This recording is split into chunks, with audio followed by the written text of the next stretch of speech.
They say you never forget the moment you realize you're going to die. For me, it wasn't a bullet or a blade. It was the silence. The kind that comes when the last car drives away, leaving you alone in a frozen warehouse lot on Christmas Eve, watching your breath crystallize in the air, knowing no one is coming back. My name is Lena Carter, and this is the story of how I died in a Chicago snowstorm, and how the most dangerous man in the city brought me back to life. Stay with me until the end, hit that like button, and comment what city you're watching from. I want to see how far this story travels. The cold wasn't the worst part. Lena had grown up in Chicago. She knew winter. Knew the way the wind cut through the gaps in your coat, the way your fingers went numb even inside gloves, the way the city seemed to hold its breath when the snow fell heavy enough to muffle the sound of the L trains. But this was different. This was the kind of cold that made you stupid, made you slow, made you forget why you were fighting to stay awake when sleep seemed so much easier. She pulled her knees tighter to her chest, wedging herself deeper into the narrow space between two shipping containers. The metal walls blocked some of the wind, but they also seemed to leach what little warmth remained in her body, drawing it out through her back and shoulders like a vampire draining blood. How long had it been? 2 hours? 3. Her phone had died 40 minutes ago. Or maybe it was an hour. Time had stopped meaning anything around the same point her toes had stopped hurting and gone completely numb instead. That's bad, some distant, rational part of her brain whispered. When it stops hurting, that's when you're in real trouble. But Lena was too tired to panic anymore. She'd burned through panic in the first 30 minutes when she'd realized Marcus wasn't coming back. When she'd tried calling the office and gotten voicemail. When she'd tried flagging down cars on the distant street, but the storm had grown so fierce that the few vehicles still on the road couldn't see her waving arms through the white curtain of snow. After panic came anger. She'd paced between the containers, cursing Marcus's name, cursing herself for trusting him, cursing the entire organization for sending her out here on Christmas Eve to verify a shipment that could have waited until after the holidays. But anger burned calories, and eventually she'd run out of fuel. Now there was just the cold, and the snow, and the growing certainty that she was going to die in this godforsaken warehouse lot because Marcus had been too lazy to wait the extra 5 minutes it would have taken her to finish the inventory count. No. She forced her eyes open, not even realizing they'd drifted closed. No, don't fall asleep. That's how you die. But God, she was so tired, and it would be so easy to just rest. Just for a minute. The snow had already buried her legs halfway to the knee. In another hour, she'd be completely covered. Maybe some worker would find her in the spring, a frozen statue wedged between containers, still clutching her tablet with the unfinished inventory report on the screen. They'd probably dock her final paycheck for leaving it incomplete. The thought should have been funny, but Lena couldn't quite manage a smile. Her face felt too stiff, like her skin had shrunk 2 sizes too small. She thought about her sister. Emma was probably sitting in her hospital room right now, watching some terrible Christmas movie on the ancient TV bolted to the wall, wondering why Lena hadn't called yet. She always called on Christmas Eve. Always. Emma would worry. And when Lena didn't show up tomorrow for their traditional Christmas breakfast, weak hospital coffee and whatever pastries Lena smuggled in past the nurses, Emma would know something was wrong. But by then it would be too late. I'm sorry, Em, Lena thought, her eyes sliding closed again despite her best efforts. I'm so sorry. The wind howled, and somewhere in the distance, she thought she heard an engine. Probably just wishful thinking, her mind playing tricks, giving her false hope in the final moments. The sound grew louder. Lena's eyes cracked open. Through the swirling snow, she saw lights, headlights, cutting through the storm like searchlights. She tried to stand, but her legs wouldn't cooperate. Tried to shout, but her voice came out as barely a whisper, snatched away by the wind before it traveled more than a few feet. The lights swept past. No, no, no, no. They stopped. Reversed. The vehicle, something big, an SUV maybe, came to a halt about 30 feet away, its high beams illuminating the falling snow like 1,000 tiny stars. A door opened, slammed shut. Footsteps crunched through the snow, quick and purposeful. Here! Lena tried to scream, but it came out as a croak. She raised one arm, waving it weakly. I'm here! The footsteps changed direction, heading straight for her. A figure materialized out of the white curtain, tall, broad-shouldered, wearing a long black coat that snapped around his legs in the wind.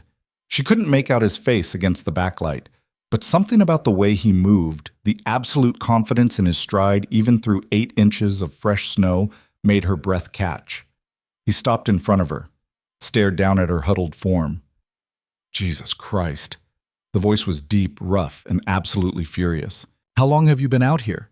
Lena tried to answer, but her teeth were chattering too hard to form words. The man crouched down, and for the first time she got a good look at his face. She stopped breathing. Victor Kane. Even half frozen and delirious, she recognized him. Everyone in the organization knew Victor Kane. He was the organization, the man at the top of the pyramid, the one whose name was spoken in whispers, even by men who feared nothing else. Lena had seen him exactly twice in the 3 years she'd worked for the company. Once at a distance during a company-wide meeting. Once passing through the finance department while she'd kept her head down and prayed he wouldn't notice her. Men like Victor Kane didn't notice people like her.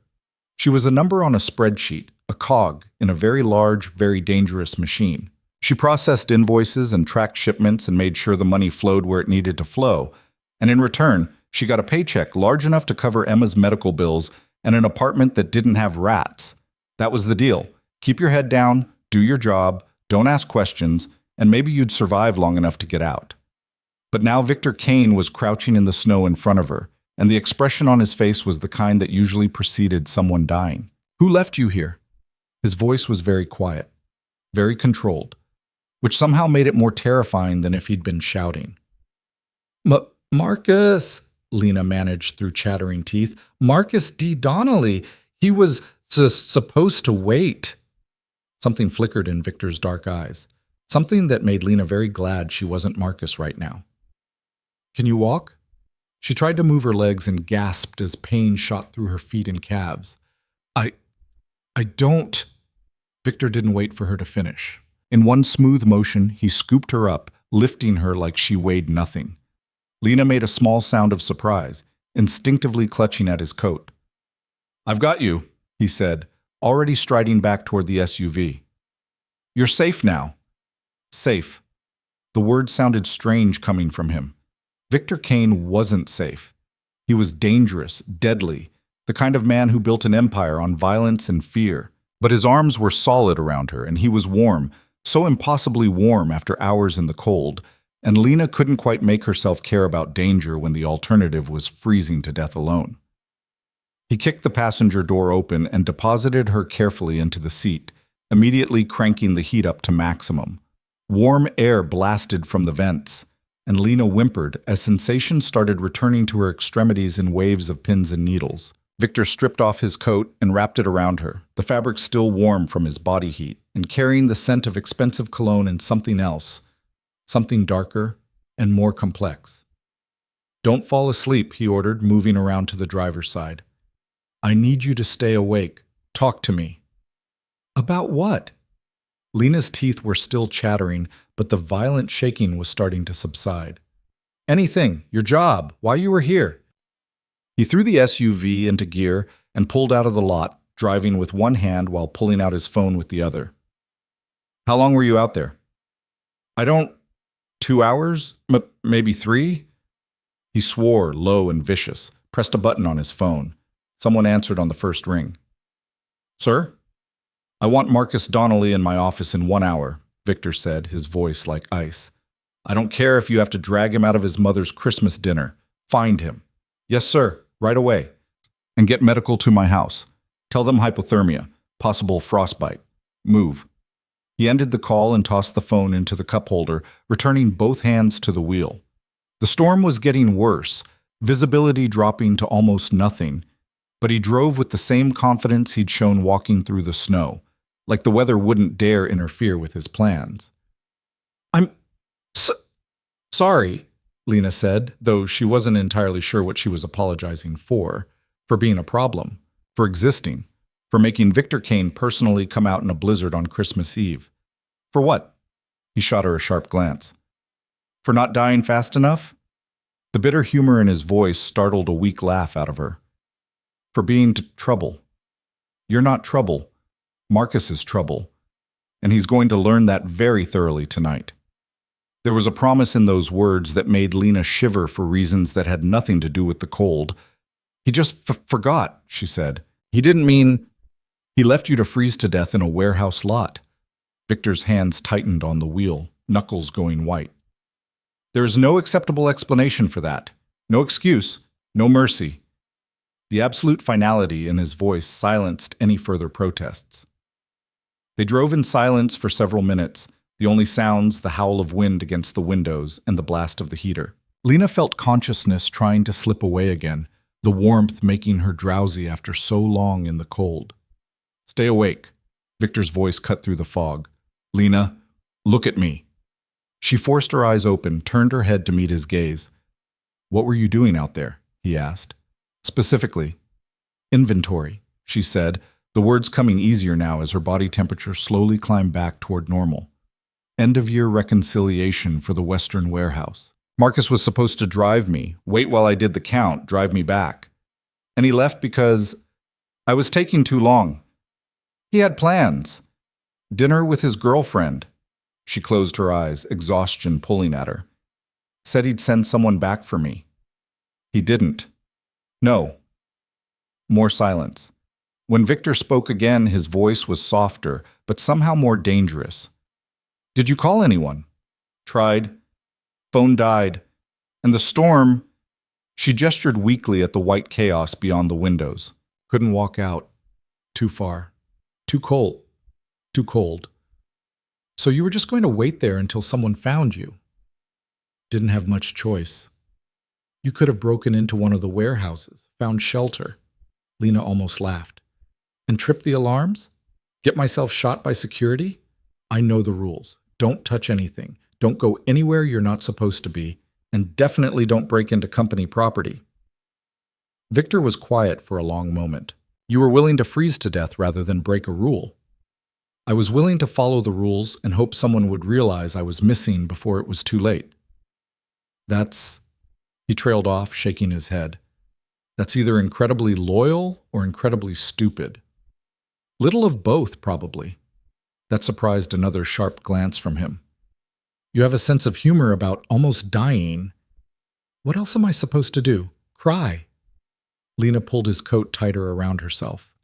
I'm alive. That's more than I thought I'd be an hour ago. Because I came looking for you. Why did you? The question slipped out before she could stop it. Why were you even there? Victor didn't answer right away. His jaw tightened, and for a moment Lena thought he wasn't going to respond at all. Then, you weren't answering your phone. Your last check-in was 3 hours late. No one else seemed concerned, but I was. You track my check-ins. I track everything. He said it matter-of-factly, like it was the most natural thing in the world. Every employee, every operation, every dollar. That's how you run an organization this size without losing control. But Lena wasn't stupid, despite what her current situation might suggest. She'd been working in corporate finance long enough, both legitimate and otherwise, to know that CEOs didn't personally track individual employees' check-in times, didn't personally drive out into blizzards to search for missing analysts. There were hundreds of people working for Victor's organization. Thousands, if you counted the legitimate business fronts. He couldn't possibly monitor all of them personally. So why her? The question burned on her tongue, but she swallowed it. Some things were safer not knowing. They were in the city now, the dark shapes of buildings rising on either side, but the streets were nearly empty. Anyone with sense was home, waiting out the storm. Victor navigated the abandoned roads with ease, and Lena realized they weren't heading toward her apartment in Bucktown. Where are we going? My place. The medical team is meeting us there. I don't need... You were hypothermic, he cut her off. Possibly frostbitten. You need to be examined by actual medical professionals, not left alone in some apartment to sleep it off. I can't just... You can, and you will. His tone left no room for argument, unless you want me to take you to a hospital instead, which will involve questions, paperwork, and probably police reports about why you were abandoned in a warehouse lot during a blizzard. Lena closed her mouth. Hospital meant paperwork, which meant attention from authorities, which meant potential problems for the organization, which meant she'd be the problem that needed solving. Your place is fine, she said quietly.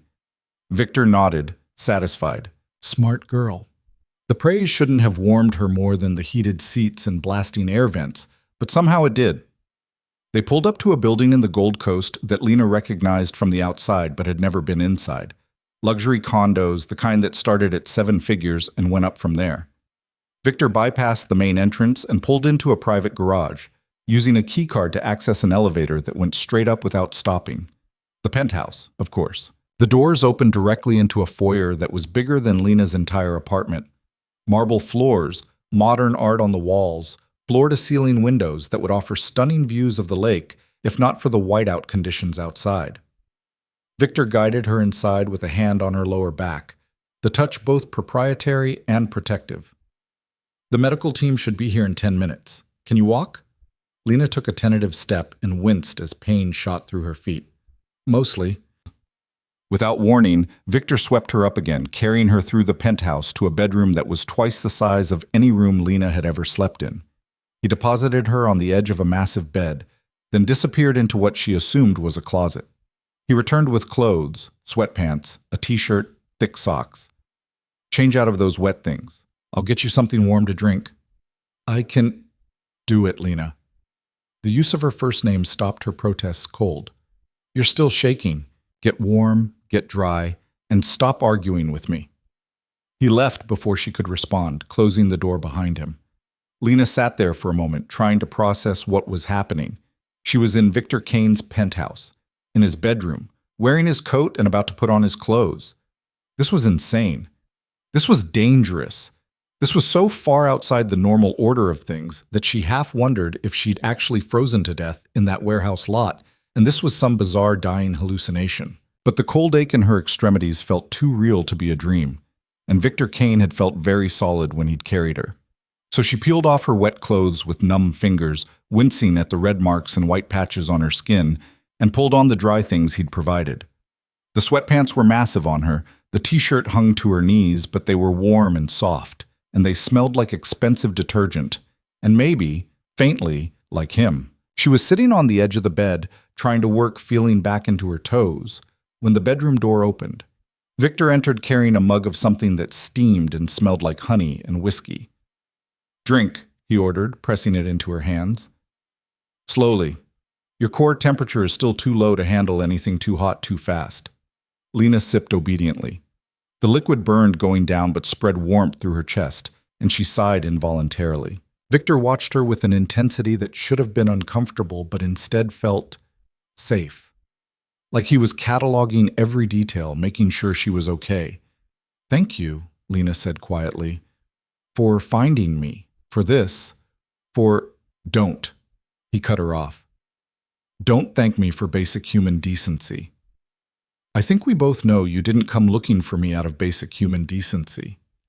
The corner of his mouth twitched. No? No. Lena met his eyes. You came because you wanted to.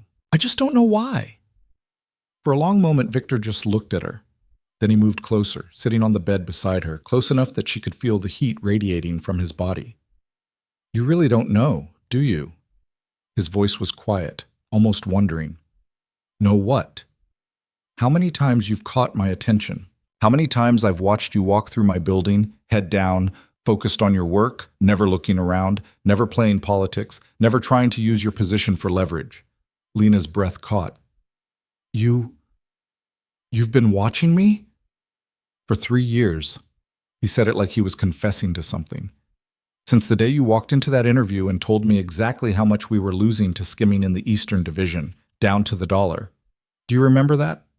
She did. She'd been terrified, fresh out of graduate school with a pile of student loans and a sister who needed medical care that insurance wouldn't cover. The job posting had been vague, but the salary had been incredible. And Lena had been desperate enough not to ask too many questions about why a consulting firm needed someone with her specific skill set in forensic accounting. The interview had been brutal.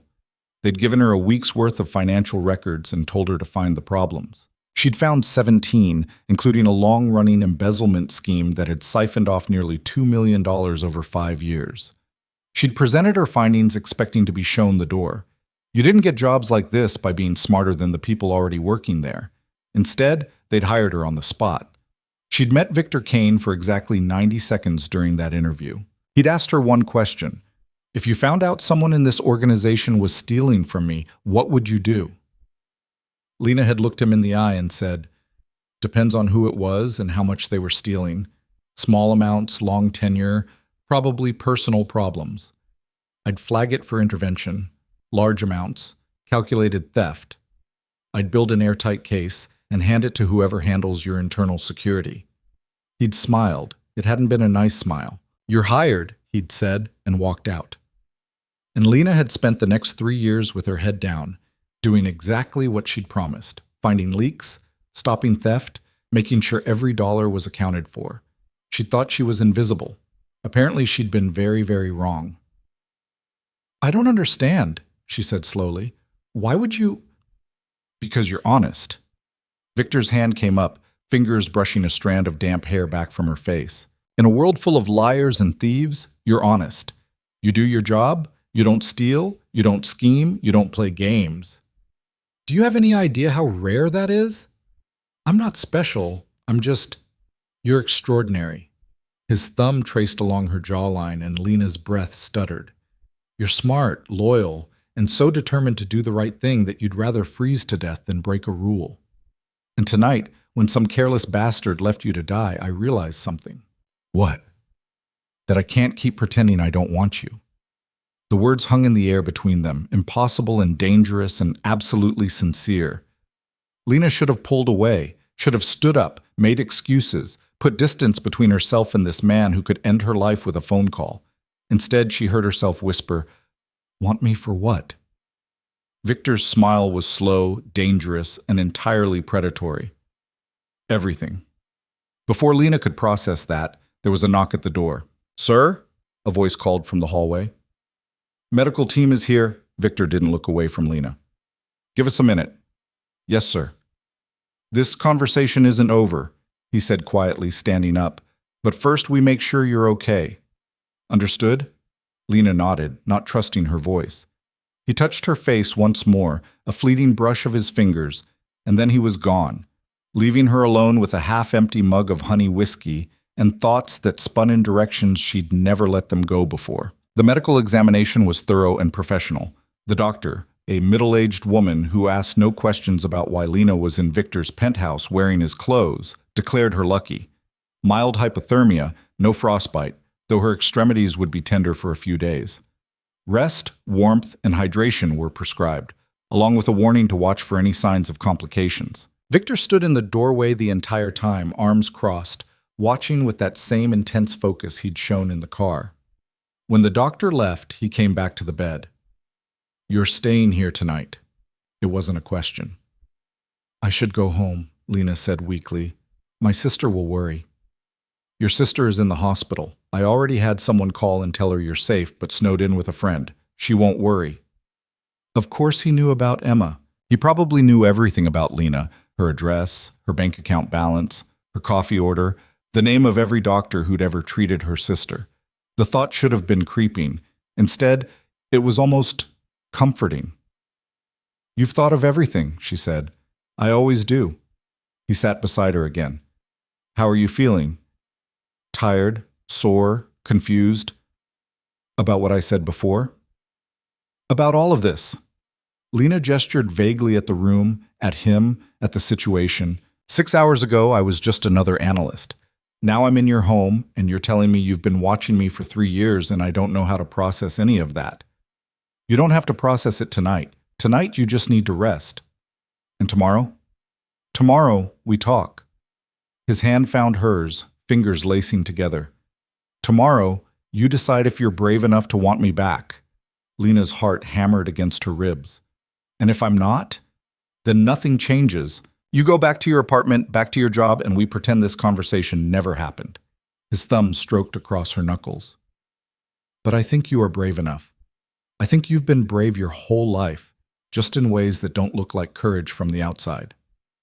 How do you know that? Because I've been paying attention. He lifted her hand, pressed his lips to her knuckles. Get some rest, Lena. We'll figure out the rest in the morning. He stood to leave, and Lena's hand tightened on his before she could stop herself. Stay, she said, the word barely a whisper. Please, I don't want to be alone. Victor went very still. Lena, nothing has to happen. She swallowed hard. I almost died tonight, and you saved me, and I don't want to be alone. Please. For a long moment, he just looked at her. Then he kicked off his shoes, shrugged out of his suit jacket, and climbed onto the bed beside her. He pulled her against his chest, one arm wrapping around her waist, and Lena felt something inside her chest that had been tight and cold for years finally start to unwind. Thank you, she breathed. Sleep, he murmured against her hair. I've got you. And for the first time in longer than she could remember, Lena felt safe. She drifted off with Victor's heartbeat steady beneath her ear, his warmth seeping into her bones, and the storm raging harmlessly beyond the windows. When she woke, everything would change. But tonight, she was warm, safe, and exactly where she was meant to be. Lena woke to unfamiliar silence. Not the kind of silence that came from living alone in a cheap apartment where the neighbors fought through thin walls and sirens wailed at all hours. This was the silence of money. Thick walls, triple-pane windows, the kind of insulation that kept the world at bay. For a disoriented moment, she couldn't remember where she was. Then the events of the previous night crashed back, and she opened her eyes to find herself alone in Victor Kane's bed, wrapped in sheets that probably cost more than her monthly rent. Pale winter sunlight filtered through the floor-to-ceiling windows, and beyond them, Chicago stretched out in a blanket of white. The storm had passed, leaving the city transformed into something clean and pristine and deceptively peaceful. Lena sat up slowly, testing her body. Her feet ached, her hands felt stiff, and there was a bone-deep weariness that suggested her system was still recovering from its brush with hypothermia. But she was alive, warm, and safe. Because Victor Kane had come looking for her. The door opened, and speak of the devil. He appeared carrying a tray, already dressed for the day in charcoal slacks and a crisp white shirt with the sleeves rolled to his elbows. He looked completely put together, not a hair out of place, nothing like the man who'd carried her through a blizzard and held her while she slept. You're awake, he said, setting the tray on the nightstand. Coffee, toast, eggs, fresh fruit arranged like a hotel breakfast. How are you feeling? Like I got hit by a truck. Lena's voice was rough with sleep. What time is it? Almost 10. You slept 12 hours. I never sleep 12 hours. Your body needed it. He poured coffee into a mug, added cream and sugar without asking how she took it, because of course he already knew, and handed it to her. The doctor said to expect fatigue for a few days. Your system went through significant stress. Lena wrapped her hands around the mug, savoring the warmth. Where did you sleep? Guest room. I left around 6. You were dead to the world. His mouth quirked. Poor choice of words, considering. Considering I almost actually was dead, you mean? Yes, that. They looked at each other for a moment, and Lena felt the weight of everything unspoken hanging between them. Last night, in the vulnerability of near death and relief, certain things had been said. Certain admissions had been made. In the cold light of morning, those words felt simultaneously more real and more impossible. We need to talk, Victor said, echoing her thoughts. But first you need to eat. Doctor's orders. Lena wanted to argue, but her stomach growled traitorously at the sight of food. She picked up a piece of toast and took a bite, buying herself time to think. Victor settled into a chair near the window, watching her with that unnerving focus that made her feel like a puzzle he was determined to solve. I need to tell you something, and I need you to listen without interrupting. That sounded ominous. Lena set down her toast. Okay. Marcus Donnelly is dead. The words hit like a physical blow. Lena's hands went numb, the coffee mug nearly slipping from her fingers. What? You said you wouldn't interrupt. You can't just tell me someone is dead and expect me not to. She stopped, forced herself to breathe.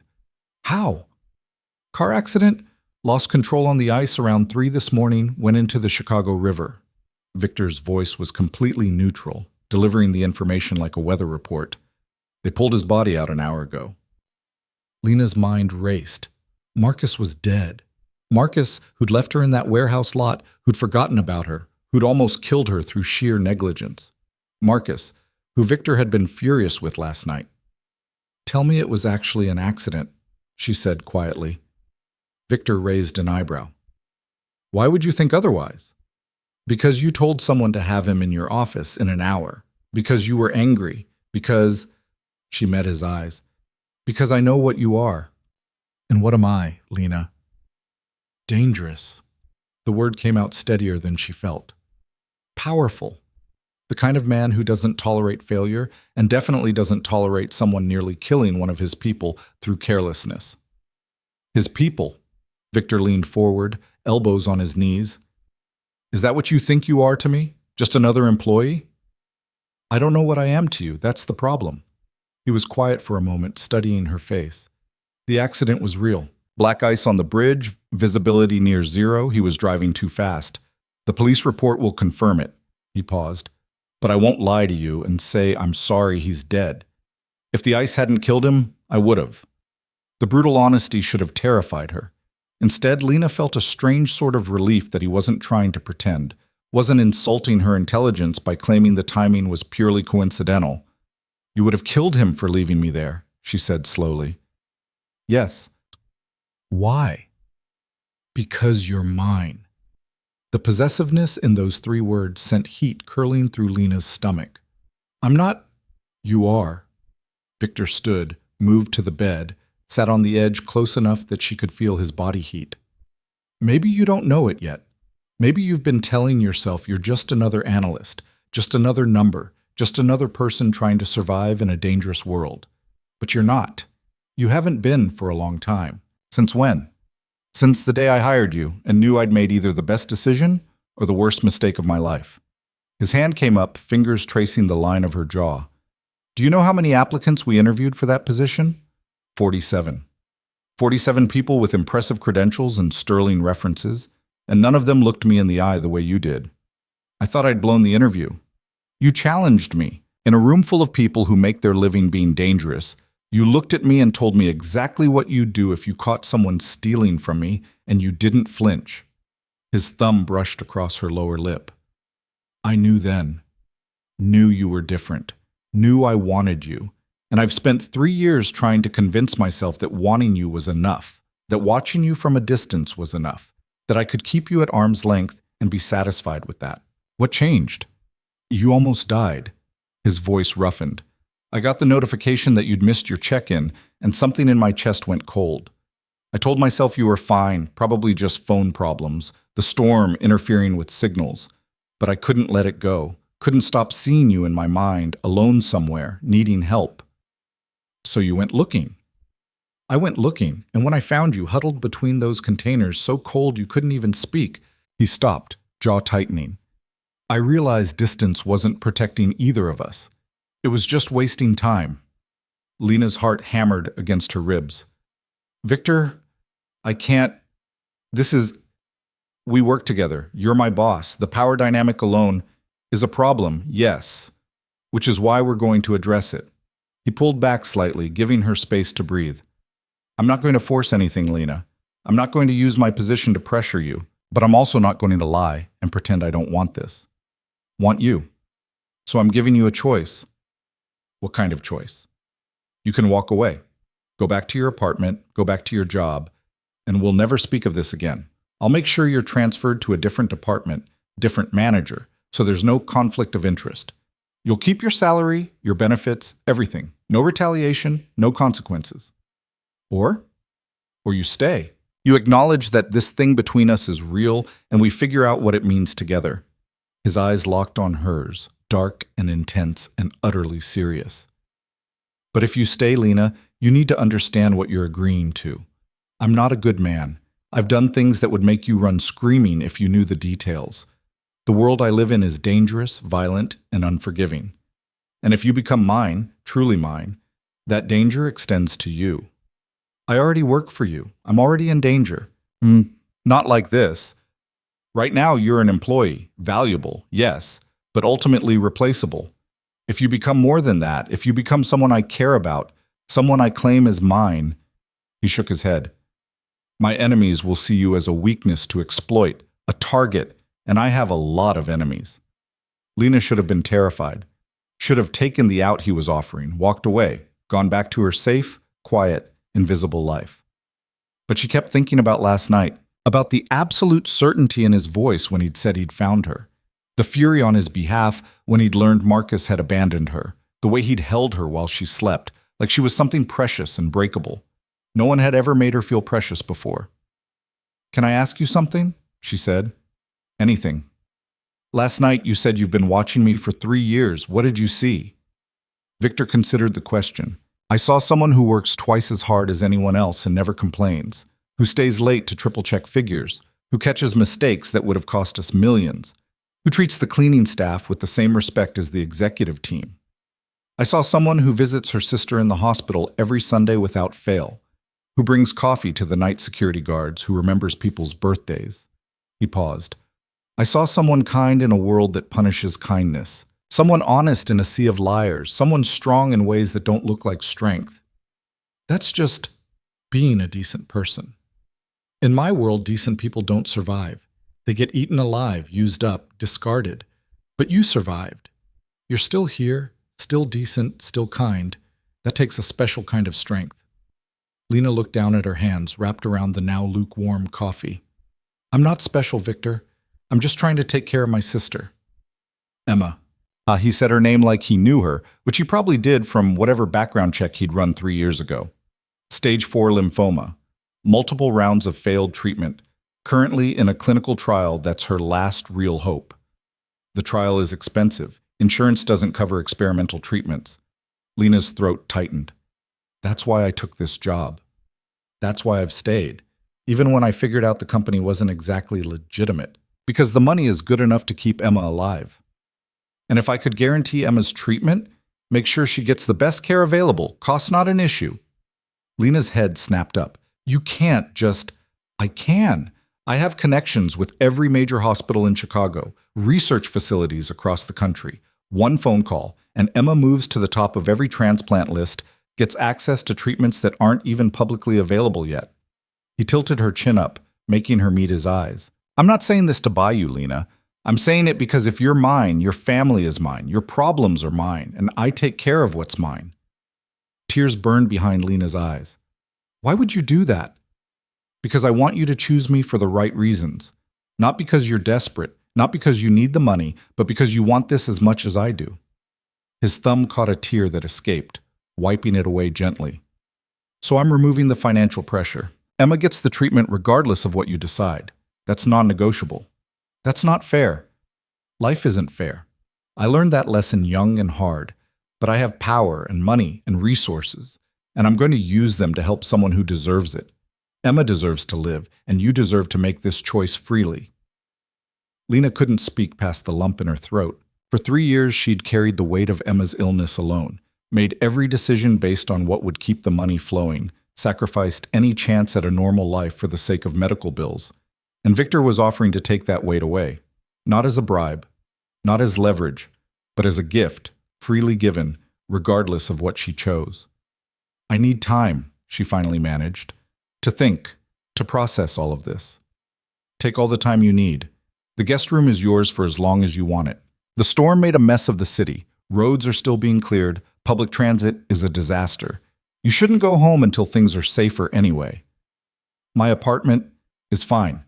I had someone check on it this morning, make sure the heat was working, clear the snow from your entrance." He stood, giving her space. "Finish your breakfast. There are clothes in the closet that should fit you. When you're ready, we can talk more. Or not. Your choice." He moved toward the door and Lena heard herself say, "Victor?" He stopped, turned back. "Thank you, for Emma, for last night, for all of it." His smile was small, almost sad. "Don't thank me yet. You haven't decided if I'm worth the risk." Then he was gone, and Lena was alone with her thoughts and a breakfast that had gone cold while her world turned upside down. She forced herself to eat, knowing her body needed fuel, even if her stomach was tied in knots. Then she showered in a bathroom that was bigger than her bedroom, standing under water pressure that felt like a massage and using products that probably cost more than her grocery budget. The closet Victor had mentioned turned out to contain women's clothes in her exact size. Not new with tags, that would have been creepy, but quality pieces that looked like they'd been selected by someone with taste and a generous budget. Soft cashmere sweaters, well-cut jeans, comfortable loungewear. Lena dressed in black leggings and an oversized gray sweater, then ventured out of the bedroom to explore.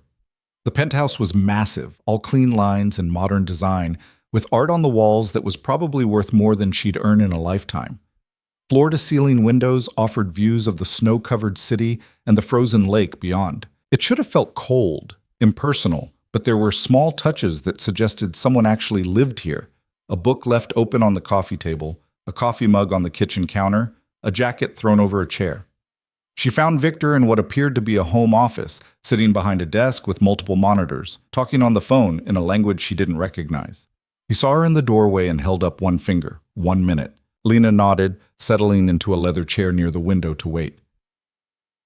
Ne, rozumiem, učinit tu. He ended the call, switching seamlessly back to English. Sorry, business doesn't stop for holidays. What language was that? Croatian, my father's side. He closed his laptop, giving her his full attention. Did you sleep more? Showered? Ate? Thought?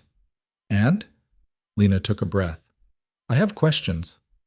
I'll answer what I can. The business? The organization? How bad is it? What exactly am I involved in? Victor leaned back in his chair, considering. The honest answer is complicated. We run legitimate businesses, real estate development, import-export, consulting. Those make up about 60% of our revenue and are completely legal. The other 40%, less so. What does that mean? It means we facilitate transactions that exist in gray areas. We move money for people who need discretion.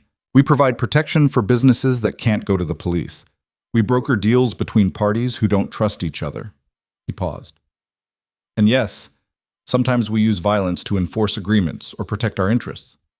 You kill people. When necessary, when they pose a threat, or when they violate agreements in ways that can't be overlooked. His gaze didn't waver. I won't lie to you about what I am, Lena. I'm not a hero. I've ordered things done that would horrify you, but I have rules, and I enforce them.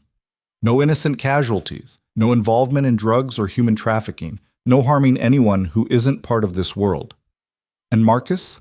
Was he part of this world? Marcus worked for me. He knew the rules. He violated them when he abandoned you. The fact that his death was accidental doesn't change the fact that I would have killed him myself if the ice hadn't done it for me. Victor's voice was flat, matter of fact. That's who I am. That's the world you'd be entering if you choose this. Lena absorbed this, trying to reconcile the man who'd held her last night with the cold-blooded killer he was describing. How do you live with it? The same way soldiers live with combat. The same way surgeons live with losing patients. You accept that the world is messy and violent and unfair, and you do what's necessary to protect what matters to you. He stood, moved to the window, looking out at the frozen city. My father built this organization from nothing. He was a refugee who came here with nothing and carved out a place through sheer will and violence. I inherited his empire and his enemies. I could have walked away, built something clean and legitimate. But that would have meant abandoning everyone who depends on me. The people who work in our legitimate businesses, the families who rely on our protection, the communities we support. So you're saying you're doing this for noble reasons? No, I'm saying I'm doing it because it's what I know, what I'm good at, and because walking away isn't as simple as just deciding to be someone else. He turned back to face her. But I'm also not asking you to approve of everything I do. I'm asking if you can accept it, accept me, knowing what I am. Could she? Lena had spent 3 years working for the organization, processing transactions she knew weren't entirely legal, tracking money that flowed through shell corporations and offshore accounts. She'd never asked too many questions, never dug too deep, because she needed the job and Emma needed the medical care. She'd already compromised her morals, already accepted money from questionable sources. Was this really so different? I need to see Emma, she said abruptly. Before I decide anything, I need to see my sister. Of course, I'll have a car ready whenever you want. Now, I want to go now.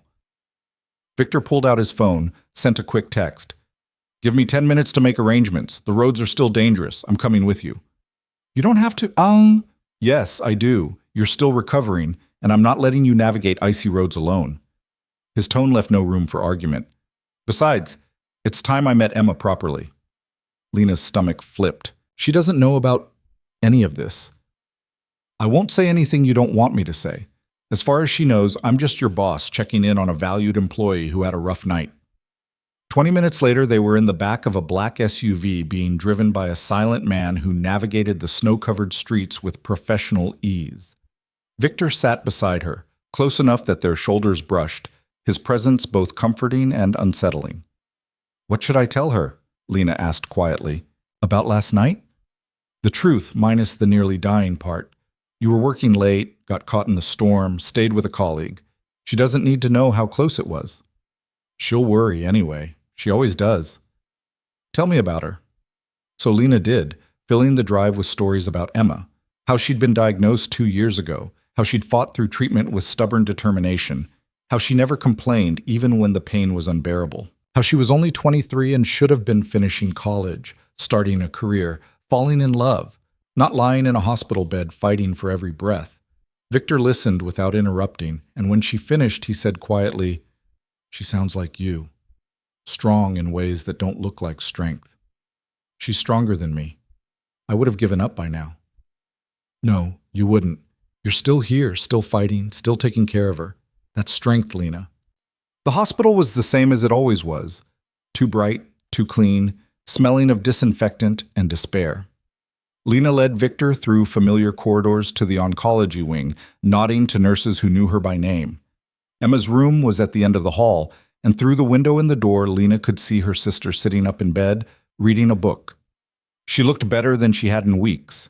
Some color in her cheeks, less of that frightening translucence that came with extreme illness. "Ready?" Victor asked.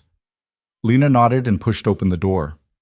Emma looked up, and her face split into a smile that was pure sunshine. "Lena, I was wondering when you'd—" She stopped, eyes going wide as she registered Victor standing behind her sister. "Oh, hi. This is Victor Kane, my boss. Victor, this is my sister, Emma." Victor moved forward, extending his hand with a warm smile that Lena had never seen him use in the office. "It's a pleasure to meet you, Emma. Lena talks about you constantly." "She does?" Emma shook his hand, shooting Lena a curious look. "I mean, that's nice. I talk about her too. To the nurses. They're probably sick of hearing about my overachieving sister." "I doubt anyone could get sick of hearing about someone as devoted as Lena." Victor settled into one of the visitor chairs, completely at ease. "I wanted to come personally to apologize for keeping her out so late yesterday. The storm caught us by surprise." "Oh, you're the friend she stayed with!" Emma's eyes sparkled with mischief. "She was very vague on the phone this morning." Lena felt her cheeks heat. "I didn't want you to worry." "I always worry. It's my job as the little sister." Emma turned her attention back to Victor.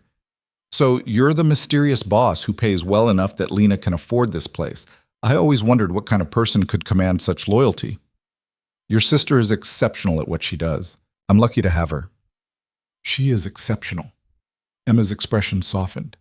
"At everything, including taking care of me when she should be living her own life." It's true." Emma reached for Lena's hand, squeezing it. "But I'm glad you have good people around you, especially after last night. The storm was really bad."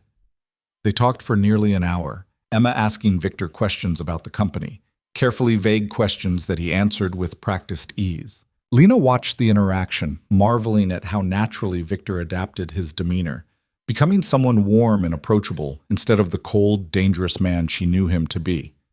When a nurse came in to check Emma's vitals, Victor excused himself to make a phone call, giving the sisters privacy. The moment he was gone, Emma grabbed Lena's arm. "Okay, spill. What's really going on?" "What do you mean?" "Don't play dumb. Your boss doesn't personally check on employees after a snowstorm unless something else is happening. And the way he looks at you..." Emma's eyes widened. "Oh my God, is something happening between you two?" "It's complicated." "That's not a no." Lena sighed, sinking into the chair Victor had vacated. "He saved my life last night. I was stuck in a warehouse lot, and he came looking for me. And then he said some things, and I said some things, and now everything is different, and I don't know what to do." "What kind of things?" "Things like he's been watching me for 3 years. Things like he wants me. Things like he can help you get better treatment. Emma's expression shifted from excitement to concern. Lena, no. You can't make decisions about your life based on my medical bills. I'm not. Yes, you are. You always do. You took this job for me. You work yourself to death for me. And now you're considering, whatever this is, because he can help me. Emma's grip tightened. I need you to listen to me very carefully. I love you more than anything in this world, but I would rather die than watch you sacrifice your happiness for my medical care. Don't say that. I mean it. If this man makes you happy, if you want to be with him, then be with him. But don't do it because you think it'll save me. Make the choice for yourself. Lena felt tears burning again. What if I don't know what I want? Then figure it out. But do it honestly. Emma smiled softly. For what it's worth, he seems nice. And the way he looks at you is intense. Like you're the only person in the room. That's just how he is. No, it's not. I saw how he was with the nurse. Polite, distant, professional. With you, he's different, softer. Like you matter in a way other people don't. Before Lena could respond, Victor returned, and the conversation shifted to safer topics. But Emma's words echoed in her mind long after they left the hospital. The drive back to the penthouse was quiet. Victor seemed lost in thought, and Lena was grateful for the silence, her head too full to make conversation. When they arrived back, Victor disappeared into his office, leaving Lena to wander the vast apartment. She found herself in the living room, standing at the windows, watching the sun set over the frozen lake in shades of orange and pink. Beautiful, isn't it? Victor's voice came from behind her. Lena turned to find him carrying 2 glasses of wine. He handed her one, then stood beside her at the window. Emma's great, he said. I can see why you'd do anything for her. She told me not to make this decision because of her. Smart girl? She said I should choose what I want. But I don't know what I want. Lena took a sip of wine, the rich red warming her from the inside. For 3 years, everything I've done has been about keeping Emma alive. I don't know how to make choices just for myself anymore. Then let me ask you a different question. Victor turned to face her fully. When I'm near you, how do you feel? Lena's breath caught. Scared. And? Safe. Which doesn't make sense because you're dangerous and complicated and you want me anyway. It wasn't a question, but Lena answered it anyway. Yes, which is probably the stupidest thing I could possibly want. Why? Because you're my boss. Because you're a criminal. Because people around you die in convenient accidents. Because choosing you means choosing a life that's dangerous and probably short, and Victor set down his wine glass, took hers from her hand and placed it on the nearby table, then pulled her close. And because you've spent your whole life being careful and responsible and doing the right thing, and I'm offering you something wild and reckless and completely wrong. Yes, Lena whispered. Here's what I think. His hands came up to frame her face, forcing her to meet his eyes. I think you're terrified of wanting something for yourself. I think you've convinced yourself that desire is selfish, that choosing your own happiness is wrong when Emma is sick, and the world is hard, and everything is uncertain. But Lena, life is always uncertain. People die. Accidents happen. The only guarantee we have is right now, this moment. So the question isn't whether choosing me is safe, or smart, or responsible. The question is whether you want this enough to take the risk. And if I do, if I choose this and everything goes wrong, then at least you chose it. At least you lived instead of just surviving. His thumb brushed across her cheek. I can't promise you safety, can't promise you easy, but I can promise you this. If you're mine, I will move heaven and earth to keep you, to protect you, to give you everything you've ever wanted and things you didn't even know you could want. That's a terrifying promise. I'm a terrifying man. His smile was dark, dangerous, and entirely sincere. But I'm yours if you want me. Lena's heart pounded so hard she thought it might crack her ribs. Every logical part of her brain screamed that this was insane, that she should walk away, that getting involved with Victor Kane was a death sentence waiting to happen. But Emma's words echoed in her mind. Make the choice for yourself. And beneath the fear and the logic and the lifetime of being careful, Lena felt something else. something hot and fierce and undeniable. Want. She wanted him, wanted this, wanted to know what it felt like to be someone's entire focus, to matter in the way Victor was promising she'd matter. I need you to understand something, she said quietly. I'm not some damsel in distress who needs saving. I'm not fragile or delicate or helpless. I survived 3 years in your world before you ever spoke to me. I can handle danger. I know. And I won't be some possession you keep locked away in a tower. I have a job, a life, a sister who needs me. If we do this, those things don't change. I wouldn't want them to. Your strength is part of what draws me to you. And if I change my mind, if I decide this is too much, then you walk away. No retaliation, no consequences. I told you, this has to be your choice, freely made. Lena searched his face, looking for deception, for manipulation, for any sign that this was a trap. But all she saw was raw, honest desire, and something that looked almost like vulnerability.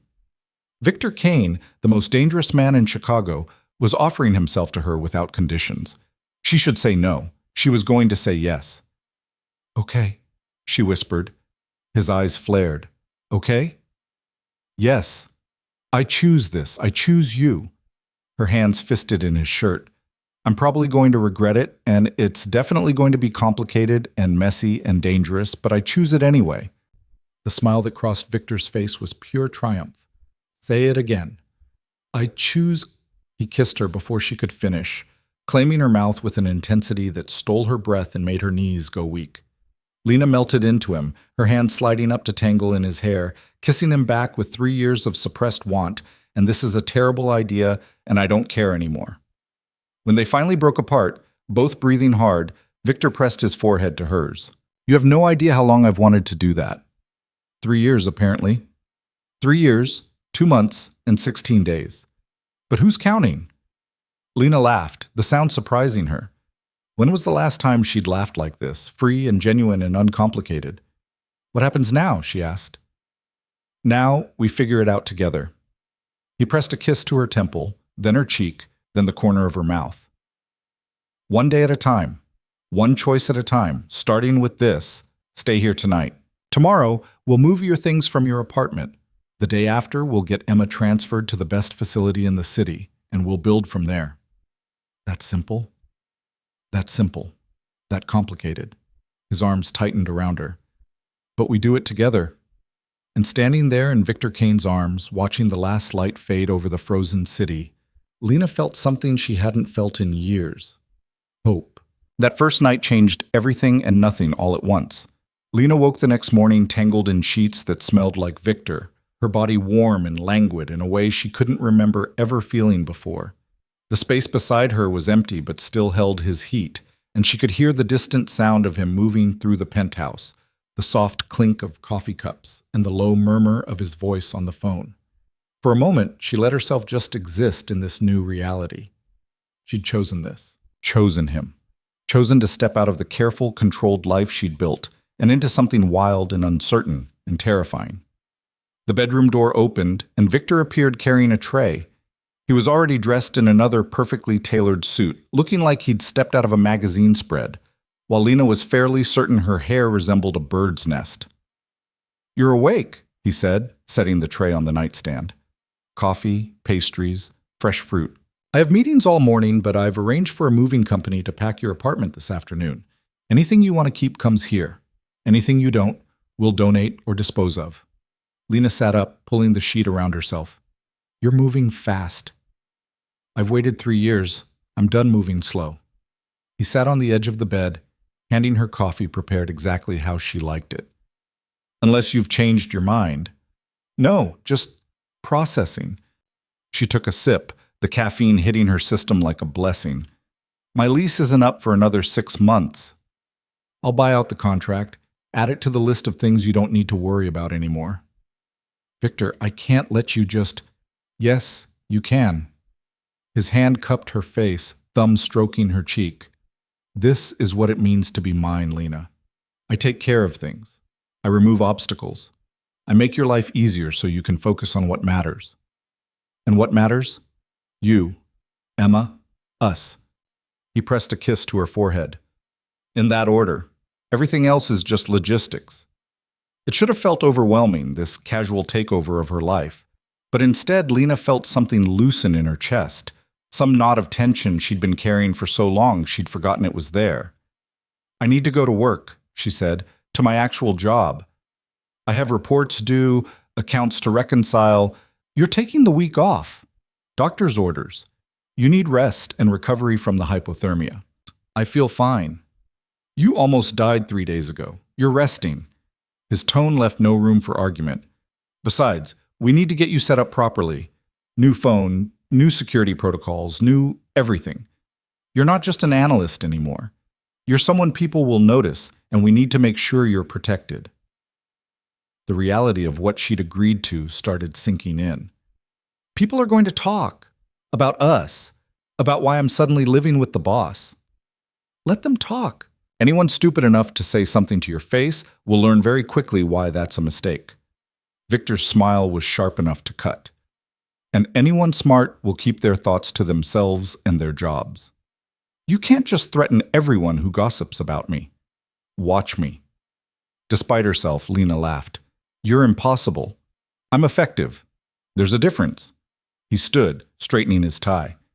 The movers will be here at 2. My driver will take you to your apartment at 1:30. Pack anything personal you want to keep, photos, documents, anything with sentimental value. Everything else can be replaced. What about Emma? I need to see her, tell her what's happening. Already arranged. You're having lunch with her at noon. The hospital is sending a car. He leaned down, kissing her slowly, thoroughly, until her head spun. I'll be back by 6. We're having dinner with someone important. Who?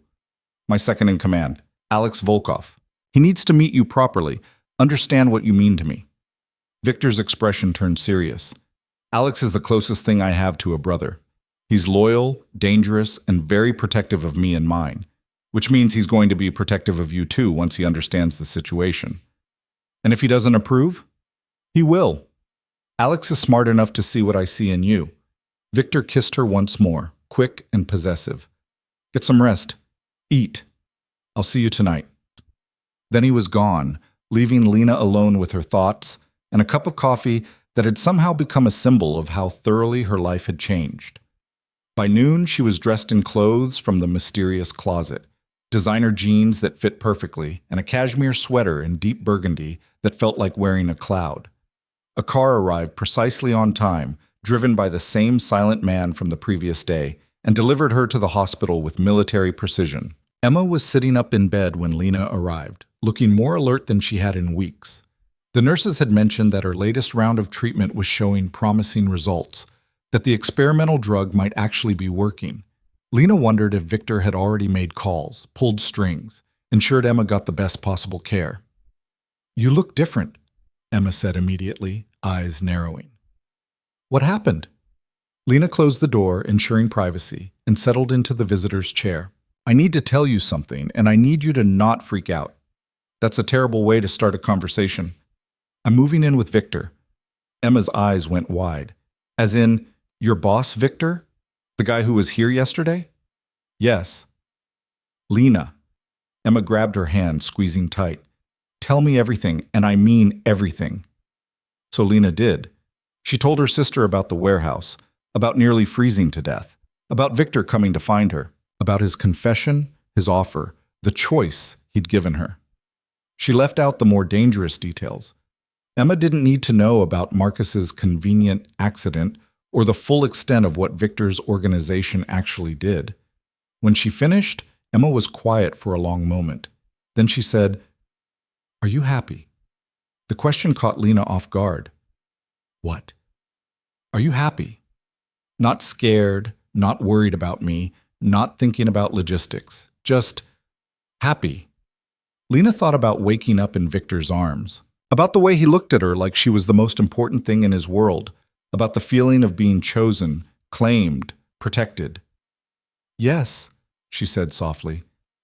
I think I am. Emma smiled, real and genuine. Then I'm happy for you, even if this is completely insane and moving way too fast and probably a terrible idea.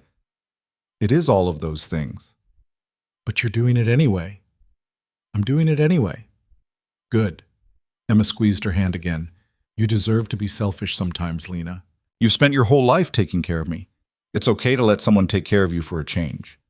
He's already making arrangements for you. Better treatment, better facilities. He promised, stop. Emma's voice was firm.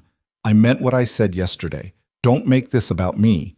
If he wants to help because it makes you happy, fine. But don't use my illness as justification for your choices. Own what you want. The words hit harder than Emma probably intended, because she was right. Lena had spent so long making every decision through the lens of Emma's needs that she'd forgotten how to want things just for herself. But she wanted Victor, wanted the way he made her feel, wanted the life he was offering, dangerous and complicated as it was. You're right, Lena said. I want this. I want him. Not because of what he can do for you, but because he makes me feel alive in a way I haven't felt in years. Emma's smile softened. That's more like it. Now tell me the good stuff. Is he a good kisser? Lena felt her cheeks heat. Em, oh my God, you're blushing. He must be amazing. They spent the next hour talking like they used to before the illness, before the fear and the medical bills and the constant shadow of mortality. Just two sisters sharing secrets and laughing about boys and imagining futures that might actually happen. When Lena left the hospital, she felt lighter than she had in months. The apartment looked smaller than she remembered, shabbier. The moving company Victor had hired was already there, professional and efficient, waiting for her instructions. Lena walked through the space that had been home for 3 years, trying to figure out what mattered enough to keep. Not much, she realized. The furniture was cheap, bought from thrift stores and clearance sales. The decorations were minimal. She'd never had time or money to make the place feel like more than just somewhere to sleep between hospital visits and work. She kept the photos, her and Emma as kids, their parents before the accident that had killed them, a few snapshots of happier times. She kept important documents, a few books that had belonged to her mother, a quilt her grandmother had made. Everything else could go. That's it? The lead mover asked, looking at the single box of personal items. That's it, Lena confirmed. Everything else can be donated. By 3 o'clock, the apartment was empty and Lena was back in the car heading toward the penthouse, toward Victor, toward a life that still felt surreal and impossible and entirely too good to be true. She found him in his office when she arrived, still on the phone, still working. He looked up when she entered, his expression softening in a way she was starting to recognize, that particular warmth reserved just for her. He ended his call mid-sentence. You're back. How did it go? Emma knows. She's happy for me. Thinks I'm insane, but happy. Lena moved to stand behind his chair, her hands settling on his shoulders. The apartment is cleared out. Feels weird, like I'm erasing 3 years of my life. You're not erasing it. You're moving forward. Victor pulled her around to sit on his lap, arms wrapping around her waist. Besides, that apartment was never really living. It was just surviving. And this is living? This is everything. He kissed her neck, the gesture both tender and possessive. How are you feeling? Really? Overwhelmed, scared, excited. Like I'm standing at the edge of a cliff and I've already jumped, but I haven't hit the ground yet. Good metaphor. Except in this version, I'm jumping with you and I'm not going to let you fall. You can't promise that. Watch me. His grip tightened. I know this is fast, Lena. I know it's intense. But I've never been good at half measures. When I want something, I commit completely. And I want you, all of you. Your brilliant mind, your stubborn integrity, your terrible habit of putting everyone else first. All of it. Lena turned in his lap to face him properly. What if I disappoint you? What if the person you've been watching for 3 years isn't who I actually am? Not possible. I know exactly who you are. I've seen you at your best and your worst, your strongest and your most vulnerable. And I want all of it. He cupped her face in his hands. The question is whether you can accept who I am. The violence, the danger, the moral ambiguity. Can you live with that? It was the same question he'd asked before, but this time it felt more real. Because now Lena was actually here, actually committed, actually building a life with a man who casually admitted to ordering deaths and breaking laws. I don't know, she admitted, but I want to try. That's all I'm asking. He kissed her softly. Now, go get ready. Alex will be here at 7, and he's very particular about punctuality. Dinner was at the penthouse, prepared by a private chef, who appeared at 6:30 with bags of ingredients and proceeded to transform Victor's kitchen into something that smelled like heaven. Lena watched from the counter, sipping wine and trying not to think about how surreal this all was. "Nervous?" Victor asked, coming up behind her and sliding his arms around her waist. "Should I be?" Alex can be intense, but he's fair and he's loyal. Once he accepts you, you'll never have a better ally. And if he doesn't accept me, he will. He doesn't have a choice. You're mine, which makes you family. Victor's tone was absolute.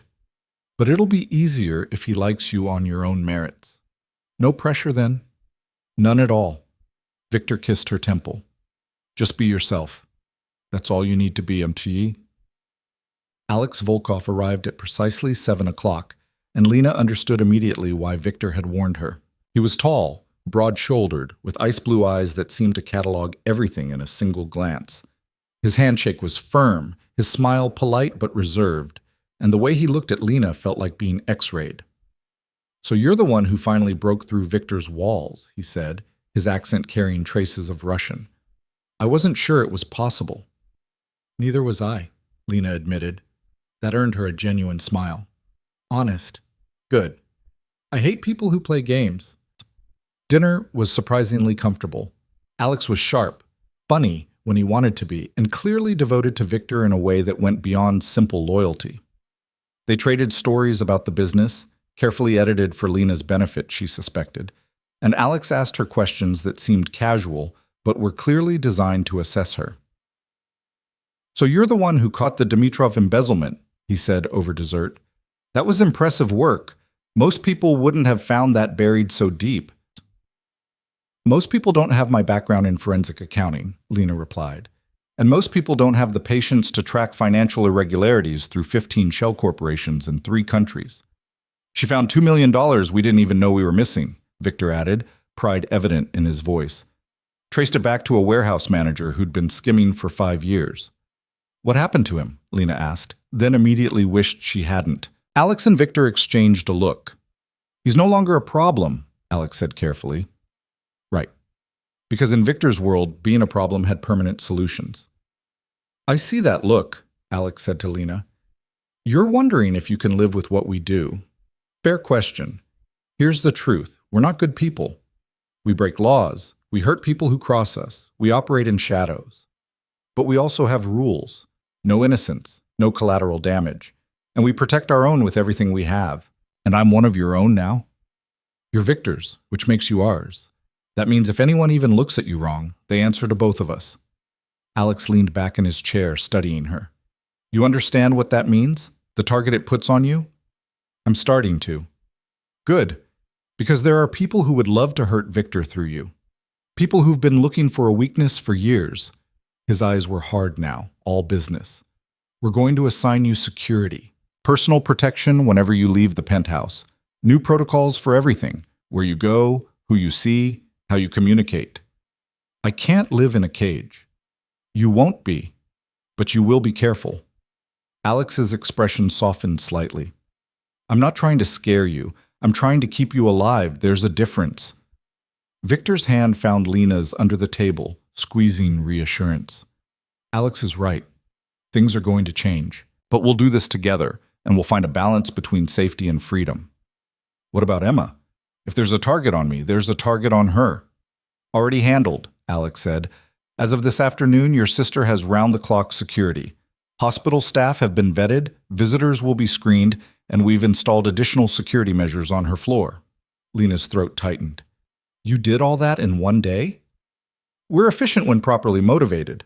Alex glanced at Victor. "And your sister is definitely proper motivation." After dinner, Alex pulled Lena aside while Victor took a phone call. "Can I give you some advice?" "Do I have a choice?" He smiled. "Smart and funny. No wonder Victor's obsessed. Here's the thing. He's going to want to wrap you in cotton wool, keep you locked away where nothing can touch you. Don't let him." "I wasn't planning on it." "Good. Because the Victor I know, the one who built this empire from what his father left behind, he needs someone who challenges him, who pushes back, who reminds him there's more to life than power and control." Alex's expression turned serious. He's been alone for so long, convinced he couldn't have what normal people have. You're his chance at something real. Don't let him turn it into just another thing he controls. Why are you telling me this? Because I love him like a brother, and I want him to be happy. And I think you might actually be able to make him happy if you're brave enough to keep being yourself instead of what you think he wants. Victor returned before Lena could respond, and Alex made his excuses to leave. At the door, he turned back to Lena. "Welcome to the family. Try not to get killed." "That's encouraging," Lena said dryly. "I'm a realist, not an optimist." He shook her hand again, his grip firm. "But for what it's worth, I think you're good for him. Just be careful. And if you ever need anything, you call me. Day or night. Understood?" "Understood." After Alex left, Victor pulled Lena into his arms, burying his face in her hair. "That went well." "Did it?" "I couldn't tell if he was warning me or threatening me." "Both, probably. That's Alex." Victor pulled back to look at her. "But he likes you, I can tell." "How?" "He gave you his personal number and told you to call him day or night. He doesn't do that for people he doesn't trust." Victor's smile was soft. "You passed the test." "I didn't know there was a test." "There's always a test. Welcome to my world." That night, lying in bed with Victor's arm heavy across her waist, Lena stared at the ceiling and tried to process everything that had changed in just 3 days. She'd gone from invisible analyst to the most important person in a dangerous man's life. From struggling to pay medical bills to having unlimited resources. From alone to protected by people who killed for a living. "I can hear you thinking," Victor murmured against her shoulder. "What's wrong?" "Nothing's wrong. Everything's different. I'm trying to figure out if I'm making a huge mistake." "And?" "I don't think I am, which is either a good sign or proof that I've completely lost my mind." Victor's arm tightened around her. "For what it's worth, I think you're the sanest person I know. You see exactly what this is, what I am, and you're choosing it anyway. That takes clarity, not insanity. Or it takes being so tired of surviving that I'm willing to risk everything for a chance to actually live. Maybe it's both." He pressed a kiss to her shoulder. "Either way, you're here. You're mine. And I'm going to spend every day making sure you never regret that choice." Lena turned in his arms to face him.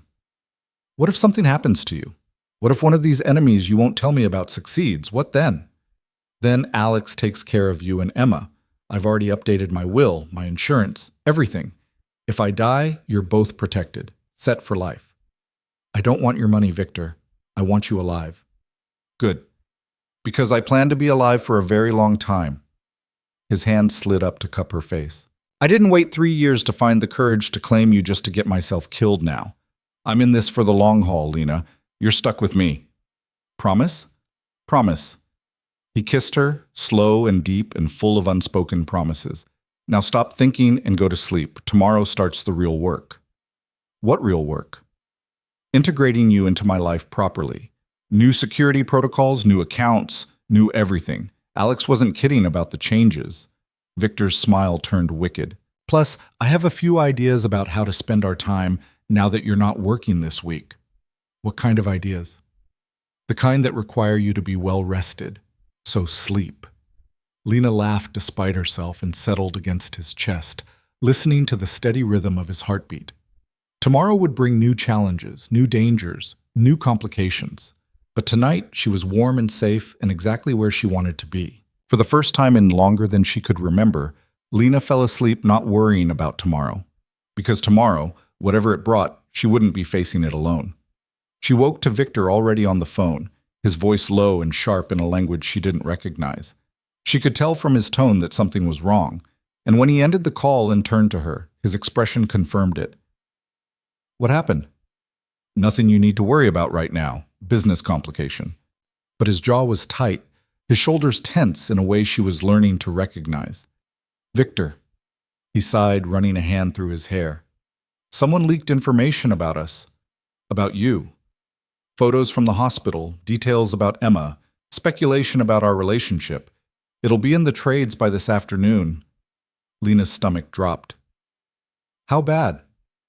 "Bad enough that we need to control the narrative before someone else does." He sat on the edge of the bed, taking her hand. "I'm sorry. I wanted to keep you out of the spotlight longer, give you time to adjust. But someone forced our hand. Who? I don't know yet, but I will, and they'll regret it. The promise in his voice was cold and absolute. For now, we go on the offensive. You're my partner, publicly and officially. Anyone who has a problem with that can take it up with me. What does that mean practically? It means you're about to become very visible. Events, meetings, social functions, the whole world is about to know that you're mine. Victor's thumb stroked across her knuckles. I know this isn't what you wanted. I know you value your privacy. But this is the cost of being with me. Can you handle it? Lena thought about everything she'd already given up, everything she'd already chosen. What was a little public scrutiny compared to the danger, the violence, the complete upheaval of her life? I can handle it, she said firmly, as long as Emma stays protected. Emma is untouchable. I've already tripled her security. Victor pulled her close. I'm sorry, Lena, for all of this, for dragging you into my world and all its complications. You didn't drag me. I jumped. She kissed him softly. We'll figure it out. Together, right? Together, he agreed, starting now. And as the morning sun streamed through the windows and Victor's phone started ringing again with crisis after crisis, Lena realized that her new life had truly begun. No more hiding, no more invisibility, no more pretending to be just another analyst. She was Victor Kane's partner now, for better or worse. And there was no going back. The story broke at 2:15 in the afternoon. Lena watched it unfold in real time on Victor's tablet, sitting at his desk while he paced behind her, phone pressed to his ear as he barked orders in 3 different languages. The headlines were sensational, speculative, and surprisingly accurate. Chicago power broker Victor Kane spotted with mystery woman. Kane Industries CEO in secret romance with employee. Sources say Kane's new love interest is financial analyst Lena Carter. But the photos were grainy but unmistakable. Lena and Victor at the hospital, Victor carrying her into his building. A long-range shot through the penthouse windows that made her skin crawl with violation. Someone had been watching them, documenting them, selling their private moments to the highest bidder. I want names, Victor said into the phone, his voice like ice.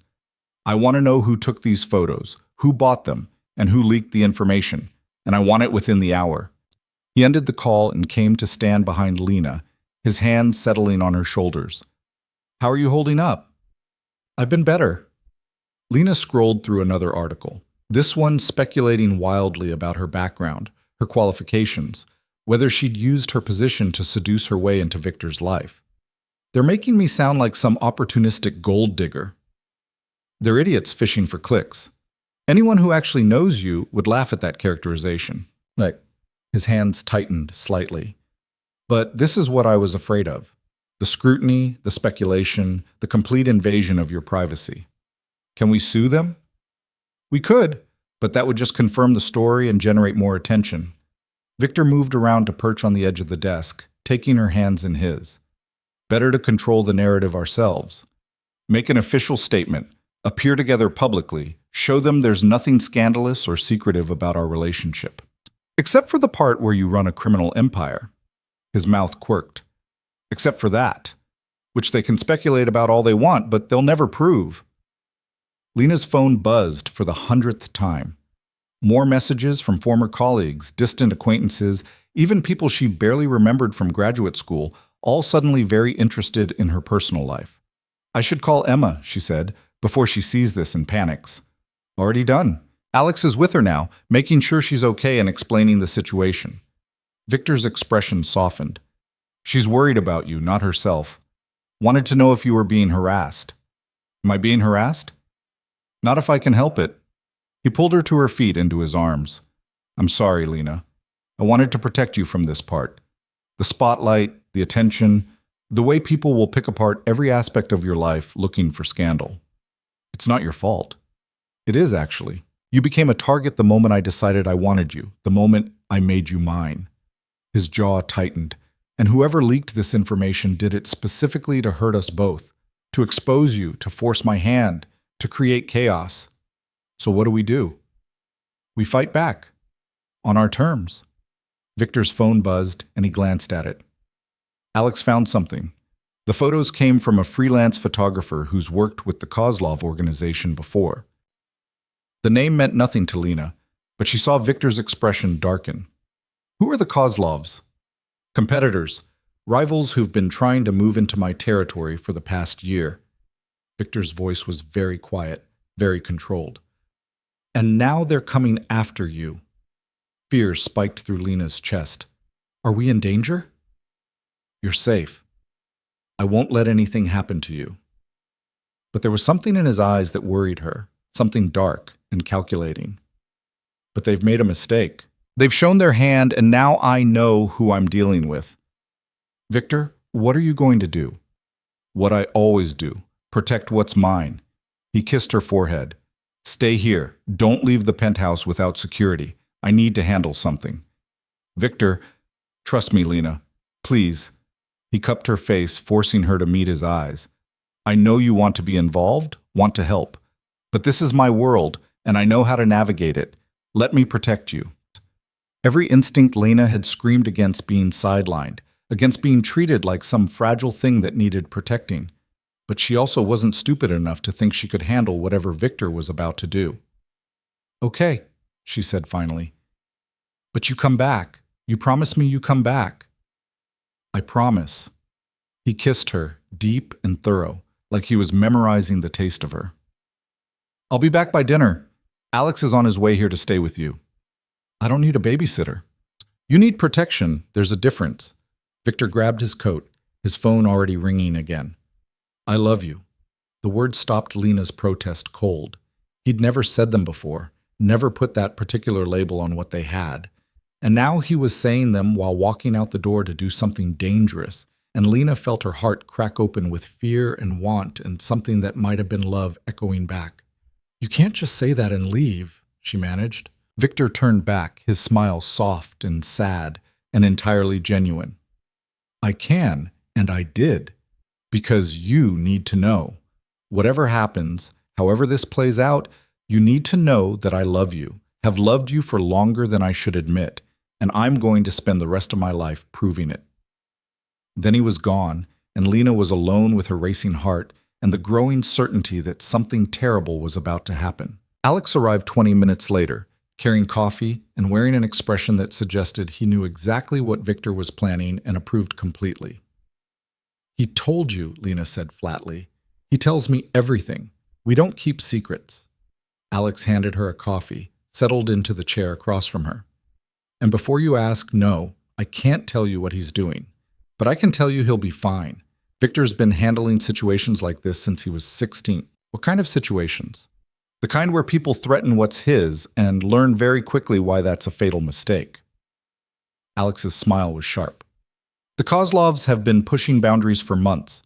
Using your relationship with Victor to generate bad press is just their latest move. But it's also the move that seals their fate. You're talking about killing people. I'm talking about eliminating threats. There's a difference. Alex leaned forward, elbows on his knees. You need to understand something, Lena. In our world, mercy is weakness. Hesitation gets you killed. Victor has survived this long because he's willing to do what others won't, to be harder, colder, more ruthless than anyone else. And you think that's admirable? I think it's necessary. You want to know why Victor's organization is the most powerful in Chicago? Why people fear him? Because he protects his people absolutely and punishes his enemies completely. There's no middle ground, no half measures. You're either with him or against him. And the people who are against him end up dead. Usually, yes. Alex's expression softened slightly. I know this is hard for you. You're not from this world. You have morals, ethics, lines you don't cross. But Victor doesn't have that luxury. He was born into this life, raised in violence, taught that power is the only thing that matters. And then he met you, and suddenly he has something he wants to protect more than power. Do you understand what that means? That I'm a weakness. That you're his reason to be careful, to come home, to build something beyond just survival. Alex sat back. Before you, Victor was content to rule his empire and eliminate threats and accumulate power. But he was hollow, Lena, going through the motions, And then you walked into that interview 3 years ago and reminded him what it feels like to want something beyond control. He told you about that? He told me about everything.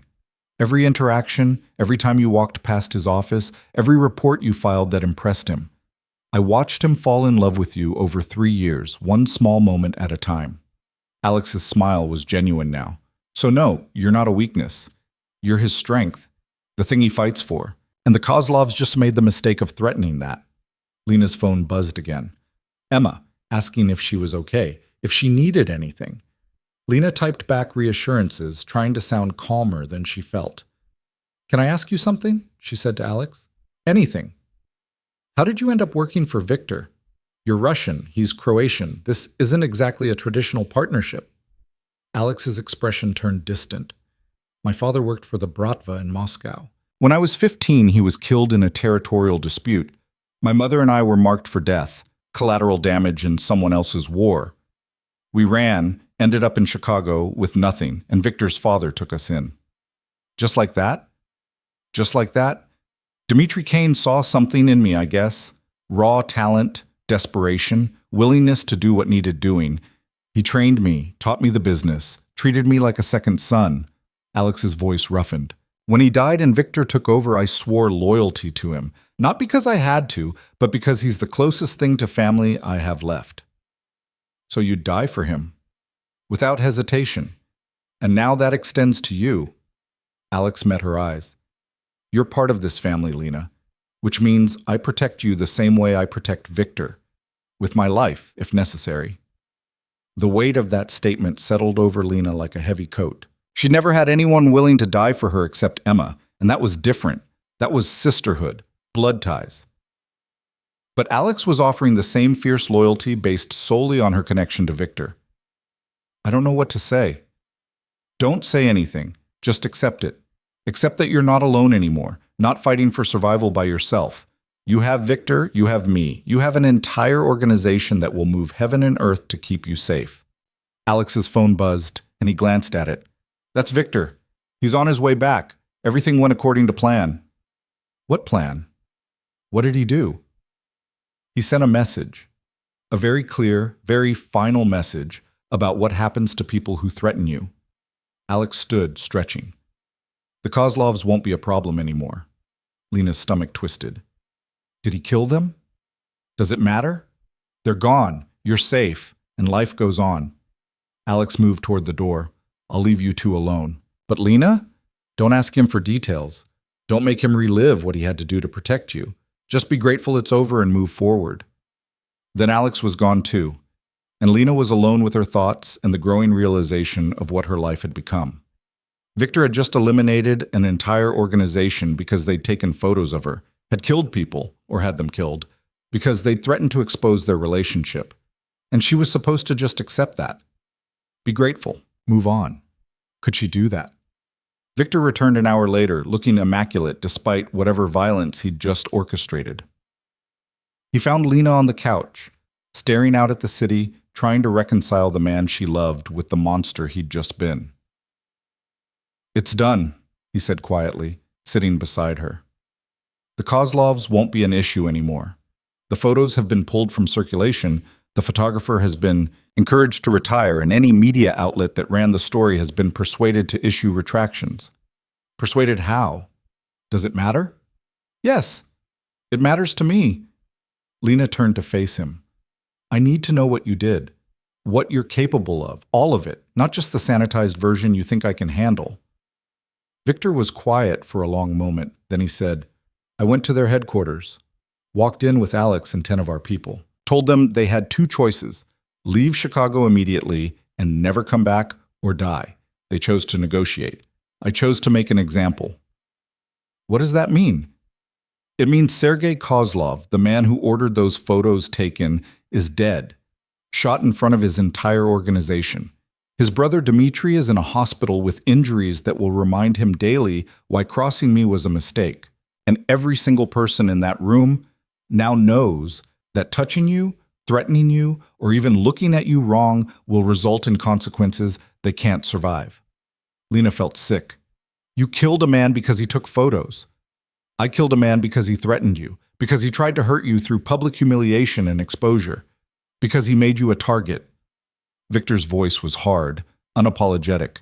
And I'd do it again. I'd kill 100 men if it meant keeping you safe. That's not normal, Victor. That's not how normal people handle things. I'm not normal people, and this isn't a normal relationship. He grabbed her hands, holding tight when she tried to pull away. I told you what I was. I warned you about the violence, the danger, the darkness. You said you could handle it. Did you mean that, or were you just saying what you thought I wanted to hear? I meant it. I didn't realize it would be this real this fast. This is my reality, Lena. Every day, every decision. Choosing between being soft and being dead, between showing mercy and showing strength. And I will always choose strength if it means protecting what's mine. I'm not a possession. No, you're not. You're the person I love more than anything in this world, which makes you infinitely more valuable than any possession. Victor's grip softened. I understand if this is too much. If you can't live with what I do, who I am, but I won't apologize for protecting you. I won't pretend to be something I'm not just to make this easier. Lena looked at him, really looked at him. At the man who'd saved her from freezing to death, who'd held her while she slept, who'd promised to take care of Emma, who'd said he loved her while walking into danger. And she saw both versions simultaneously, the tender man who brought her coffee exactly how she liked it, and the cold-blooded killer who'd just executed someone for threatening her. They weren't separate people. They were the same man, containing multitudes, capable of both extraordinary violence and extraordinary tenderness. I need time, she said finally, to process this, to figure out if I can actually live with knowing what you do. Take all the time you need. Victor released her hand, standing. I'll sleep in the guest room tonight, give you space to think. Victor, no. You're right to need time. This is a lot, and I'm asking you to accept things that go against everything you were raised to believe. He leaned down, kissed her forehead. But while you're thinking, remember this. I would never hurt you, never betray you, never put you in danger I couldn't protect you from. Everything I do, every decision I make, it's all to keep you safe. Whether you can live with that is up to you. He left her alone, and Lena spent the night staring at the ceiling, trying to untangle her feelings. Fear and desire, revulsion and understanding, love and horror. By morning, she'd reached a decision. She found Victor in his office, already working despite the early hour. He looked up when she entered, something vulnerable and uncertain in his expression that she'd never seen before. I've been thinking, she said, closing the door behind her. And I realized something. You asked me if I could live with what you do, who you are, but that's the wrong question. Lena moved to stand in front of his desk.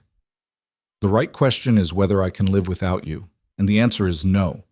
I can't go back to who I was before, can't pretend this didn't happen, that you don't matter, that I don't love you back. Victor stood slowly. You love me? I love you. Despite the violence, despite the danger, despite everything rational saying this is a terrible idea, I love you. Lena's voice strengthened. But I need you to understand something. I'm not going to be some delicate flower you keep locked away. I'm not going to hide while you fight my battles. If I'm going to be part of this world, I'm going to be an actual partner, not a protected asset. Lena, I mean it, Victor. You want me? You get all of me. My strength, my intelligence, my ability to be useful beyond just being the person you come home to.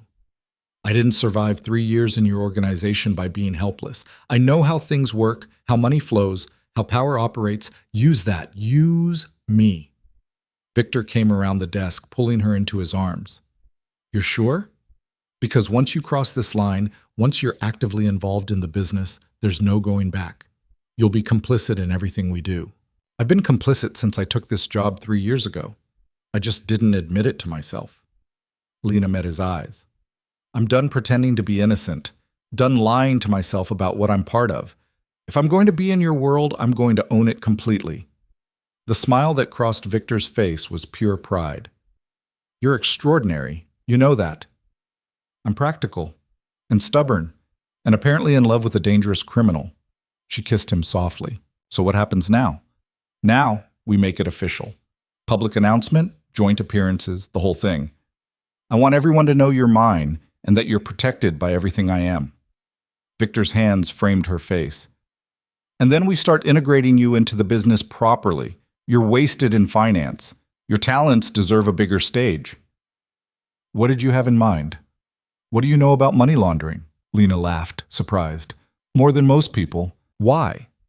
Because our current system has inefficiencies I've been meaning to address, and you're the most qualified person I know to fix them. Victor's expression turned serious. I'm not joking, Lena. I want you working with me, not for me, as my partner in every sense of the word. You trust me with that much access? I trust you with everything. You're the only person besides Alex who I trust completely. He kissed her again, deeper this time. Say yes. Say you'll do this with me. Build this empire together. Face whatever comes together. Create something that's ours. Lena thought about the girl she'd been 3 years ago, desperate and afraid, and willing to compromise anything for Emma's medical bills. Then she thought about the woman she was now, standing in a penthouse overlooking Chicago, being offered partnership by the most powerful man in the city. The choice should have been harder. Yes, she said, I'll do it, all of it, with you. Victor's kiss was answer enough, and when they finally broke apart, Lena felt something settle in her chest. This was her life now, her choice, her future, and she was done apologizing for wanting it.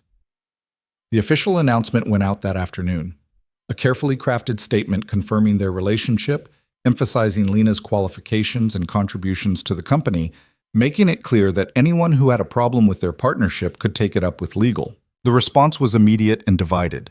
Some outlets praised the statement, calling it refreshingly honest. Others doubled down on speculation, fishing for scandal that didn't exist. Lena didn't care about either. She was too busy learning the deeper layers of Victor's organization, sitting in on meetings that would have terrified her a week ago, discovering that her years of tracking money had given her exactly the skills needed to navigate this world. By the end of the week, she'd restructured their entire financial operation, found 3 new inefficiencies that were costing them money, and proposed a system that would cut their exposure to law enforcement scrutiny by 40%. You're a natural at this, Alex said, reviewing her proposals. Almost scary how good you are. I've always been good with numbers.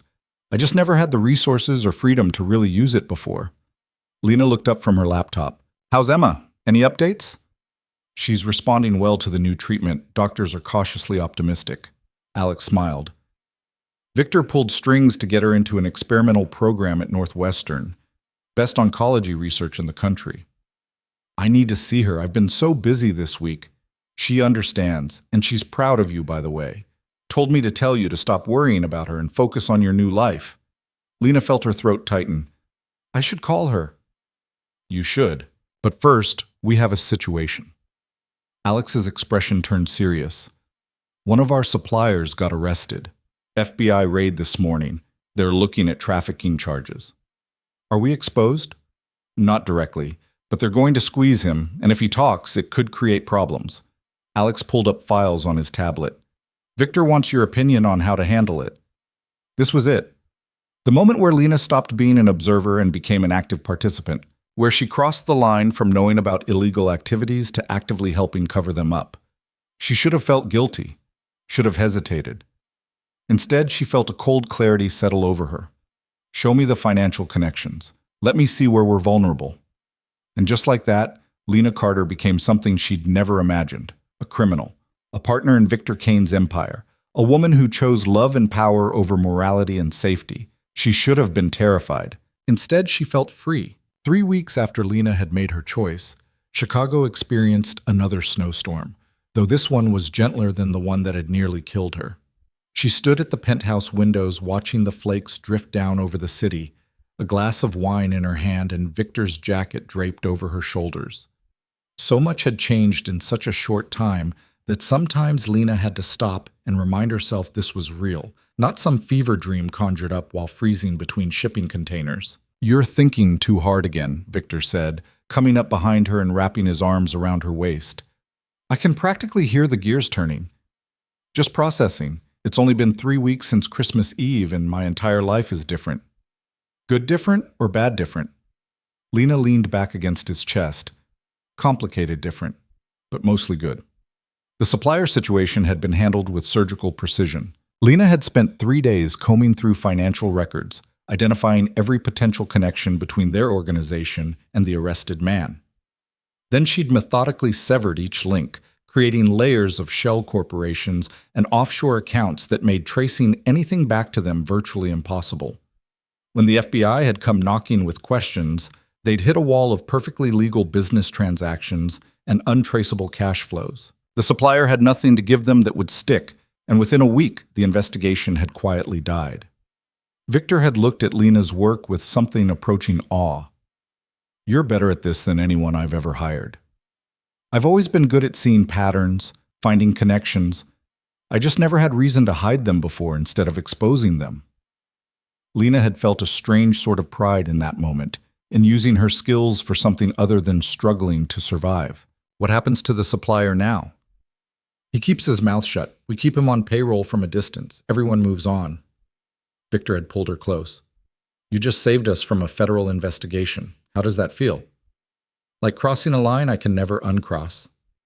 "Does that bother you?" Lena had considered the question honestly. "No. It should, but it doesn't. Is that wrong?"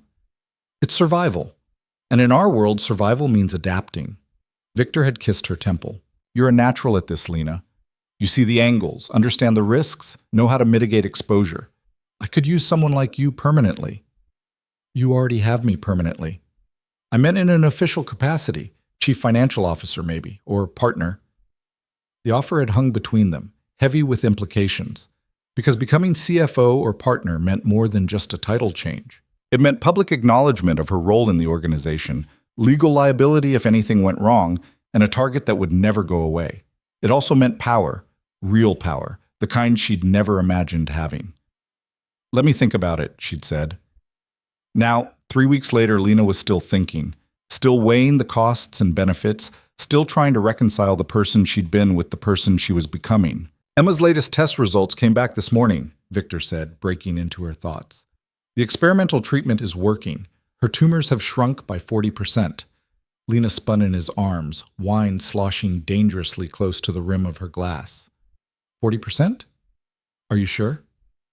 The doctors are calling it remarkable progress. If it continues at this rate, she could be in full remission within 6 months. Victor's smile was genuine, unguarded. "She's going to make it, Lena. Your sister is going to live." The tears came before Lena could stop them, years of fear and desperate hope finally releasing in great gasping sobs. Victor held her through it, one hand stroking her hair, murmuring reassurances in a mixture of English and Croatian. "I'm sorry," Lena managed when she could breathe again. I've been so scared for so long that she wouldn't make it, that all the fighting and struggling would be for nothing. I know, but she's strong, like you. And now she has the best care available. No expense spared, no treatment off limits." Victor wiped her tears with his thumbs. "This is what I meant when I said, I take care of what's mine. Emma is yours, which makes her mine too, and I protect mine. You saved her life. We saved her life. You kept her alive this long through sheer determination and sacrifice. I just gave her access to better weapons in the fight." Lena kissed him then, pouring 3 years of gratitude and relief and love into it. When they finally broke apart, Victor was breathing hard, his control visibly fraying. "I need to tell you something," he said, "and I need you to hear me out before you respond." That sounded ominous. Lena set down her wine glass. "Okay. I want to marry you." The words hit like a physical blow. Lena actually took a step back, her mind racing. "What?" "I want to marry you. Make this permanent, legal, binding in every way that matters." Victor reached into his pocket and pulled out a small velvet box. "I was going to wait. Do this properly, with romance and planning, but I've never been good at waiting for what I want. And I want you. Forever." He opened the box to reveal a ring that made Lena's breath catch. A single diamond, brilliantly cut, set in platinum with smaller stones running along the band. It was elegant, understated, and probably cost more than most people made in a year. "Victor, we've only been together 3 weeks. I've loved you for 3 years. The last 3 weeks have just been making it official." He took her hand, his grip warm and steady. "I know it's fast. I know it's probably crazy. But I also know that I've never been more certain of anything in my life. You're it for me, Lena. The only person I want, the only person I trust completely, the only person who makes me want to be better than I am. I don't make you better. I just made you a more efficient criminal. You make me want to build something beyond just power and control. You make me think about the future, about legacy, about what happens after I'm gone. Victor's thumb stroked across her knuckles. Before you, I was content to rule my empire and die young and violent like my father. But now I want more. I want years with you. I want to watch Emma get healthy and build her own life. I want to create something that lasts beyond both of us. Lena's heart was pounding so hard she thought it might crack her ribs. Marriage. He was asking her to marry him, to bind herself legally and permanently to a man who killed people for a living, who'd built an empire on violence and fear, who represented everything she'd once thought she stood against. But he was also the man who'd saved her life, who'd held her while she cried, who'd moved heaven and earth to give Emma the treatment she needed, who'd offered her partnership and power and love without conditions. What about the danger? She asked. You said yourself that being with you makes me a target. Marriage would make that even worse. Marriage would also make you legally protected in ways you're not now. It would give you access to everything I have, security, in case anything happens to me, and a legitimate position in the organization that no one can question. Victor's expression turned serious. I'm not going to lie and say there's no risk. There's always risk in this life. But I can minimize it, control it, ensure you have every protection available. And if I say no? Pain flashed across his face, quickly hidden. Then nothing changes. You're still mine, still protected, still part of this life. Marriage doesn't change how I feel about you. It just makes it official. Lena thought about Emma's words from weeks ago. Make the choice for yourself. Choose what you want. What did she want? She wanted Victor, wanted the life he was offering, wanted to stop pretending she was anything other than completely, irrevocably in love with him. And she wanted the security that marriage would bring, not the financial security. She'd never cared much about money beyond what it could do for Emma. But the legal protection, the official position, the acknowledgement that she wasn't just Victor's girlfriend, but his equal partner. Ask me properly, she said. Victor's eyes widened. What? You said you were going to do this properly with romance and planning, so ask me properly, on one knee, the whole thing. The smile that crossed Victor's face was pure joy. He dropped to one knee right there in front of the windows, holding up the ring box like an offering. Lena Carter, you are the most extraordinary person I've ever met. You're brilliant, stubborn, fierce, and so much stronger than you know. You walked into my life 3 years ago and reminded me what it feels like to want something beyond power. And these past 3 weeks with you have been the best of my life. So I'm asking you properly and with romance and all the planning I could manage in 24 hours, will you marry me? 24 hours? I bought the ring yesterday. Couldn't wait any longer. Victor's grin was almost sheepish. So, will you? Lena looked at him, this dangerous, powerful, complicated man kneeling at her feet with his heart in his hands, and felt her last reservation crumble. Yes, she said. Yes, I'll marry you. Victor surged to his feet, sliding the ring onto her finger in one smooth motion before kissing her breathless. When they finally broke apart, both laughing, Lena looked down at her hand and felt the weight of the decision settle over her. She was going to marry Victor Kane. Become Lena Kane. Bind herself permanently to his world, his empire, his dangerous life. And she'd never been more certain of anything. The wedding happened faster than Lena thought possible. Victor apparently took the same approach to wedding planning as he did to business. Efficient, thorough, and willing to spend whatever it took to make things happen. 2 weeks after the proposal, Lena found herself standing in a private room at the Art Institute of Chicago, wearing a dress that had been custom-made in a week and cost more than her old apartment. Emma sat nearby in a wheelchair, still weak but smiling, her eyes bright with unshed tears. You look beautiful, Emma said. Mom and Dad would be so proud. Lena felt her own eyes sting. Their parents had been gone for 15 years, killed in a car accident that had left Emma with medical issues, and Lena with the responsibility of raising her sister at 19. They'd survived, barely, struggling through college and medical bills, and the constant fear that one more crisis would break them completely. But they'd made it, and now Emma was getting better, and Lena was getting married, and maybe their parents would have been proud. Or horrified? Probably both. I wish they were here, Lena said softly. They are. Just not in the way we'd like. Emma reached for Lena's hand, squeezing it. Are you sure about this? It's not too late to change your mind. I'm sure. Are you? About you marrying a powerful, dangerous man who clearly adores you and has the resources to take care of both of us for the rest of our lives? Emma grinned. Yeah, I'm sure. Just promise me one thing. Anything. Stay yourself. Don't let his world change who you are at your core. You're good, Lena. Kind and honest and moral in ways that matter. Don't lose that trying to fit into his life.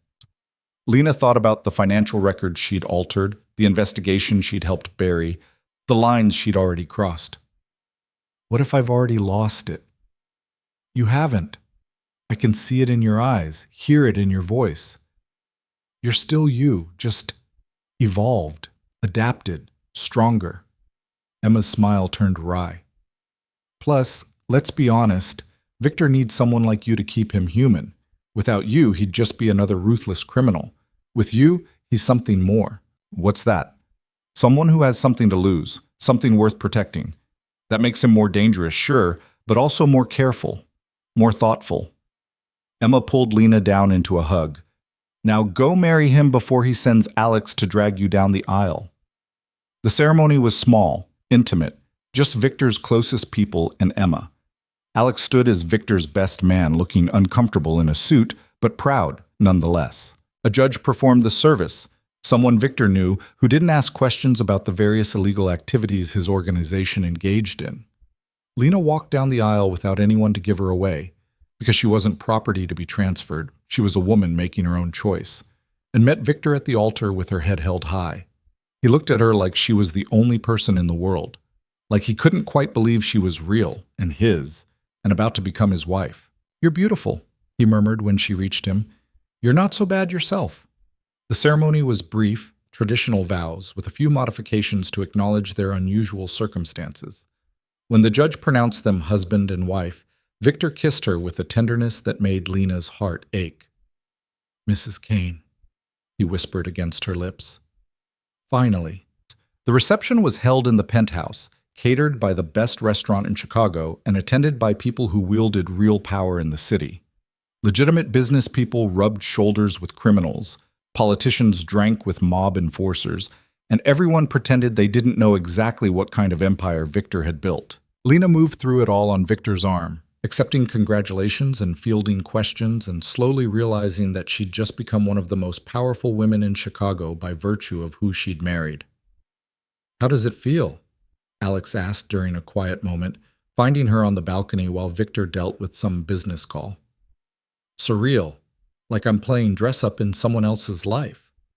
You're not. This is your life now, for better or worse. Alex leaned against the railing. You know what the best part is? What? Victor is happy. Actually, genuinely happy in a way I've never seen him before. You did that. You gave him something worth living for beyond just survival and power. Alex's smile was genuine. Thank you for that. I didn't do anything except say yes. You did everything. You chose him despite knowing what he is. You stood by him when you could have walked away. And now you're standing here as his wife, his partner, his equal. Alex clinked his glass against hers. Welcome to the family, Lena Kane. Try not to get yourself killed. The party continued late into the night, but eventually the guests filtered away, and Lena found herself alone with Victor in the bedroom that was now officially theirs, not just his. Mrs. Kane, Victor said again like he was testing how it sounded. I like the way that sounds. So do I, surprisingly. Lena let him unzip her dress, the expensive fabric pooling at her feet. Thank you. For Emma's treatment, for this wedding, for everything. Stop thanking me. You're my wife now. Taking care of you and the people you love isn't a favor. It's my job. Victor's hand settled on her waist, warm and possessive. Besides, you've given me far more than I've given you. What have I given you? A reason to build something beyond just power. A future worth planning for. Someone to come home to who makes all of this worth it. He turned her to face him. 3 years ago, I saw you in that interview and knew my life was about to change. I just didn't know how much. You've made me better, Lena. More careful, more thoughtful, more human. Emma said the same thing. Emma is a smart woman. You should listen to her. Lena laughed, pulling him down into a kiss. I love you, Victor Kane. Even though you're dangerous and complicated and probably going to give me a heart attack with your dramatic gestures. I love you too, Lena Kane. Even though you're stubborn and too smart for your own good and constantly challenging me in ways that make me insane. Good. Keep you on your toes. You certainly do that. They spent their wedding night tangled together, whispering promises and plans and dreams for a future that seemed impossibly bright despite the darkness that surrounded them. The next morning, Victor presented Lana with another surprise.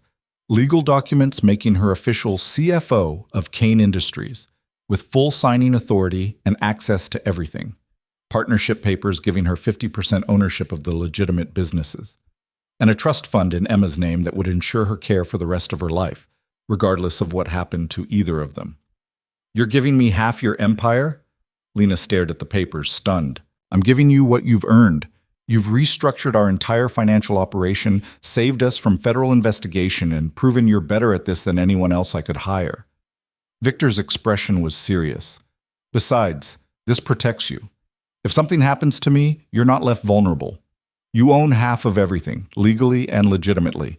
No one can take that away. Victor, if something happens to you, Alex steps up as operational head, you remain as CFO, and together you keep the organization running. I've already updated my will, my succession plans, everything. He pulled her close. I'm not planning on dying anytime soon, Lena, but I'm also not stupid enough to assume I'm invincible. This way, you're protected no matter what. Lena signed the papers with a hand that only trembled slightly, officially becoming not just Victor's wife, but his equal partner in every legal sense. 3 months into their marriage, Emma was declared in full remission. Lena got the call while sitting in her new office, a corner suite on the executive floor with views of the lake and enough space for the multiple monitors she needed to track their various operations. She'd been reviewing accounts when her phone rang with Emma's number. The tumors are gone, Emma said, her voice thick with tears. All of them. The doctors are calling it a miracle, but we both know it's because of the treatment Victor got me into. Lena's vision blurred with tears of her own. You're really okay? Really going to be okay? I'm really okay. They want to keep monitoring me, obviously, but the experimental drug worked better than anyone expected. I'm going to live, Lena. I'm going to grow old and be annoying and maybe even meet someone and have kids someday. All the things we thought I'd never get to do. Emma, thank you. For fighting for me all these years. For taking that questionable job and compromising your morals and doing whatever it took to keep me alive long enough for this treatment to exist. I know what it cost you. It didn't cost me anything. You're my sister. I'd do it again in a heartbeat. I know you would, but now you don't have to. Now you get to focus on your own life, your own happiness, your own future. And Lena, I'm so glad your future includes Victor. He's good for you. After they hung up, Lena sat in her office crying happy tears until Victor found her. He didn't say anything, just pulled her into his arms and held her while she soaked his shirt with relief and joy and the release of 3 years of constant fear. She's going to make it, Lena said when she could speak again. My sister is going to live. I know. I got the call from her doctor 10 minutes ago. Victor kissed her temple.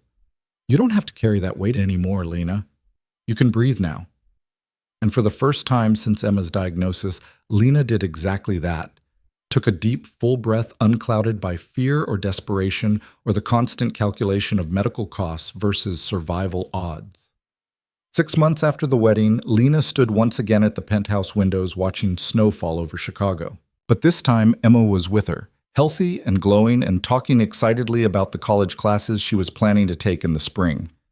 Victor and Alex were in the office, dealing with some business crisis that Lena had deliberately chosen not to be involved in. She was CFO, yes, and partner in the legitimate enterprises, but she'd drawn a line at the more violent aspects of the organization. She'd clean their money, hide their transactions, make them untraceable to law enforcement. But she wouldn't order deaths or plan retaliations or involve herself in the ugliest parts of Victor's world. He'd accepted that boundary without argument. You're the legitimate face, he'd said, the part of the empire that's clean and defensible. Let me handle the dirty work. It was a compromise they could both live with. I'm really happy for you, Emma said now, watching the snow. I know this isn't the life you imagined for yourself, but you seem content, at peace in a way I haven't seen since before Mom and Dad died. I am. It's strange, but I am. Lena sipped her wine. I spent so many years just trying to survive, to keep us both alive and fed and housed, and now I don't have to do that anymore. Now I get to actually live. With a man who adores you and has questionable business ethics but excellent taste in jewelry. Emma grinned, gesturing at the diamonds glittering on Lena's wrist, an anniversary gift from Victor. Exactly.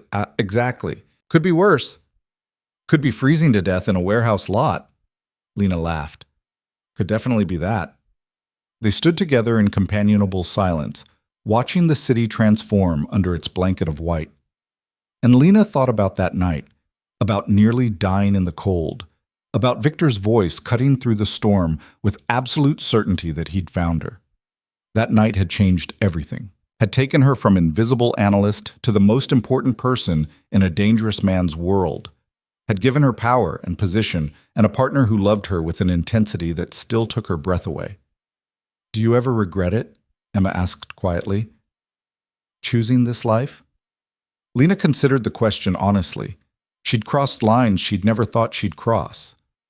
Broken laws she'd once believed were inviolable, become complicit in activities that would horrify her younger self.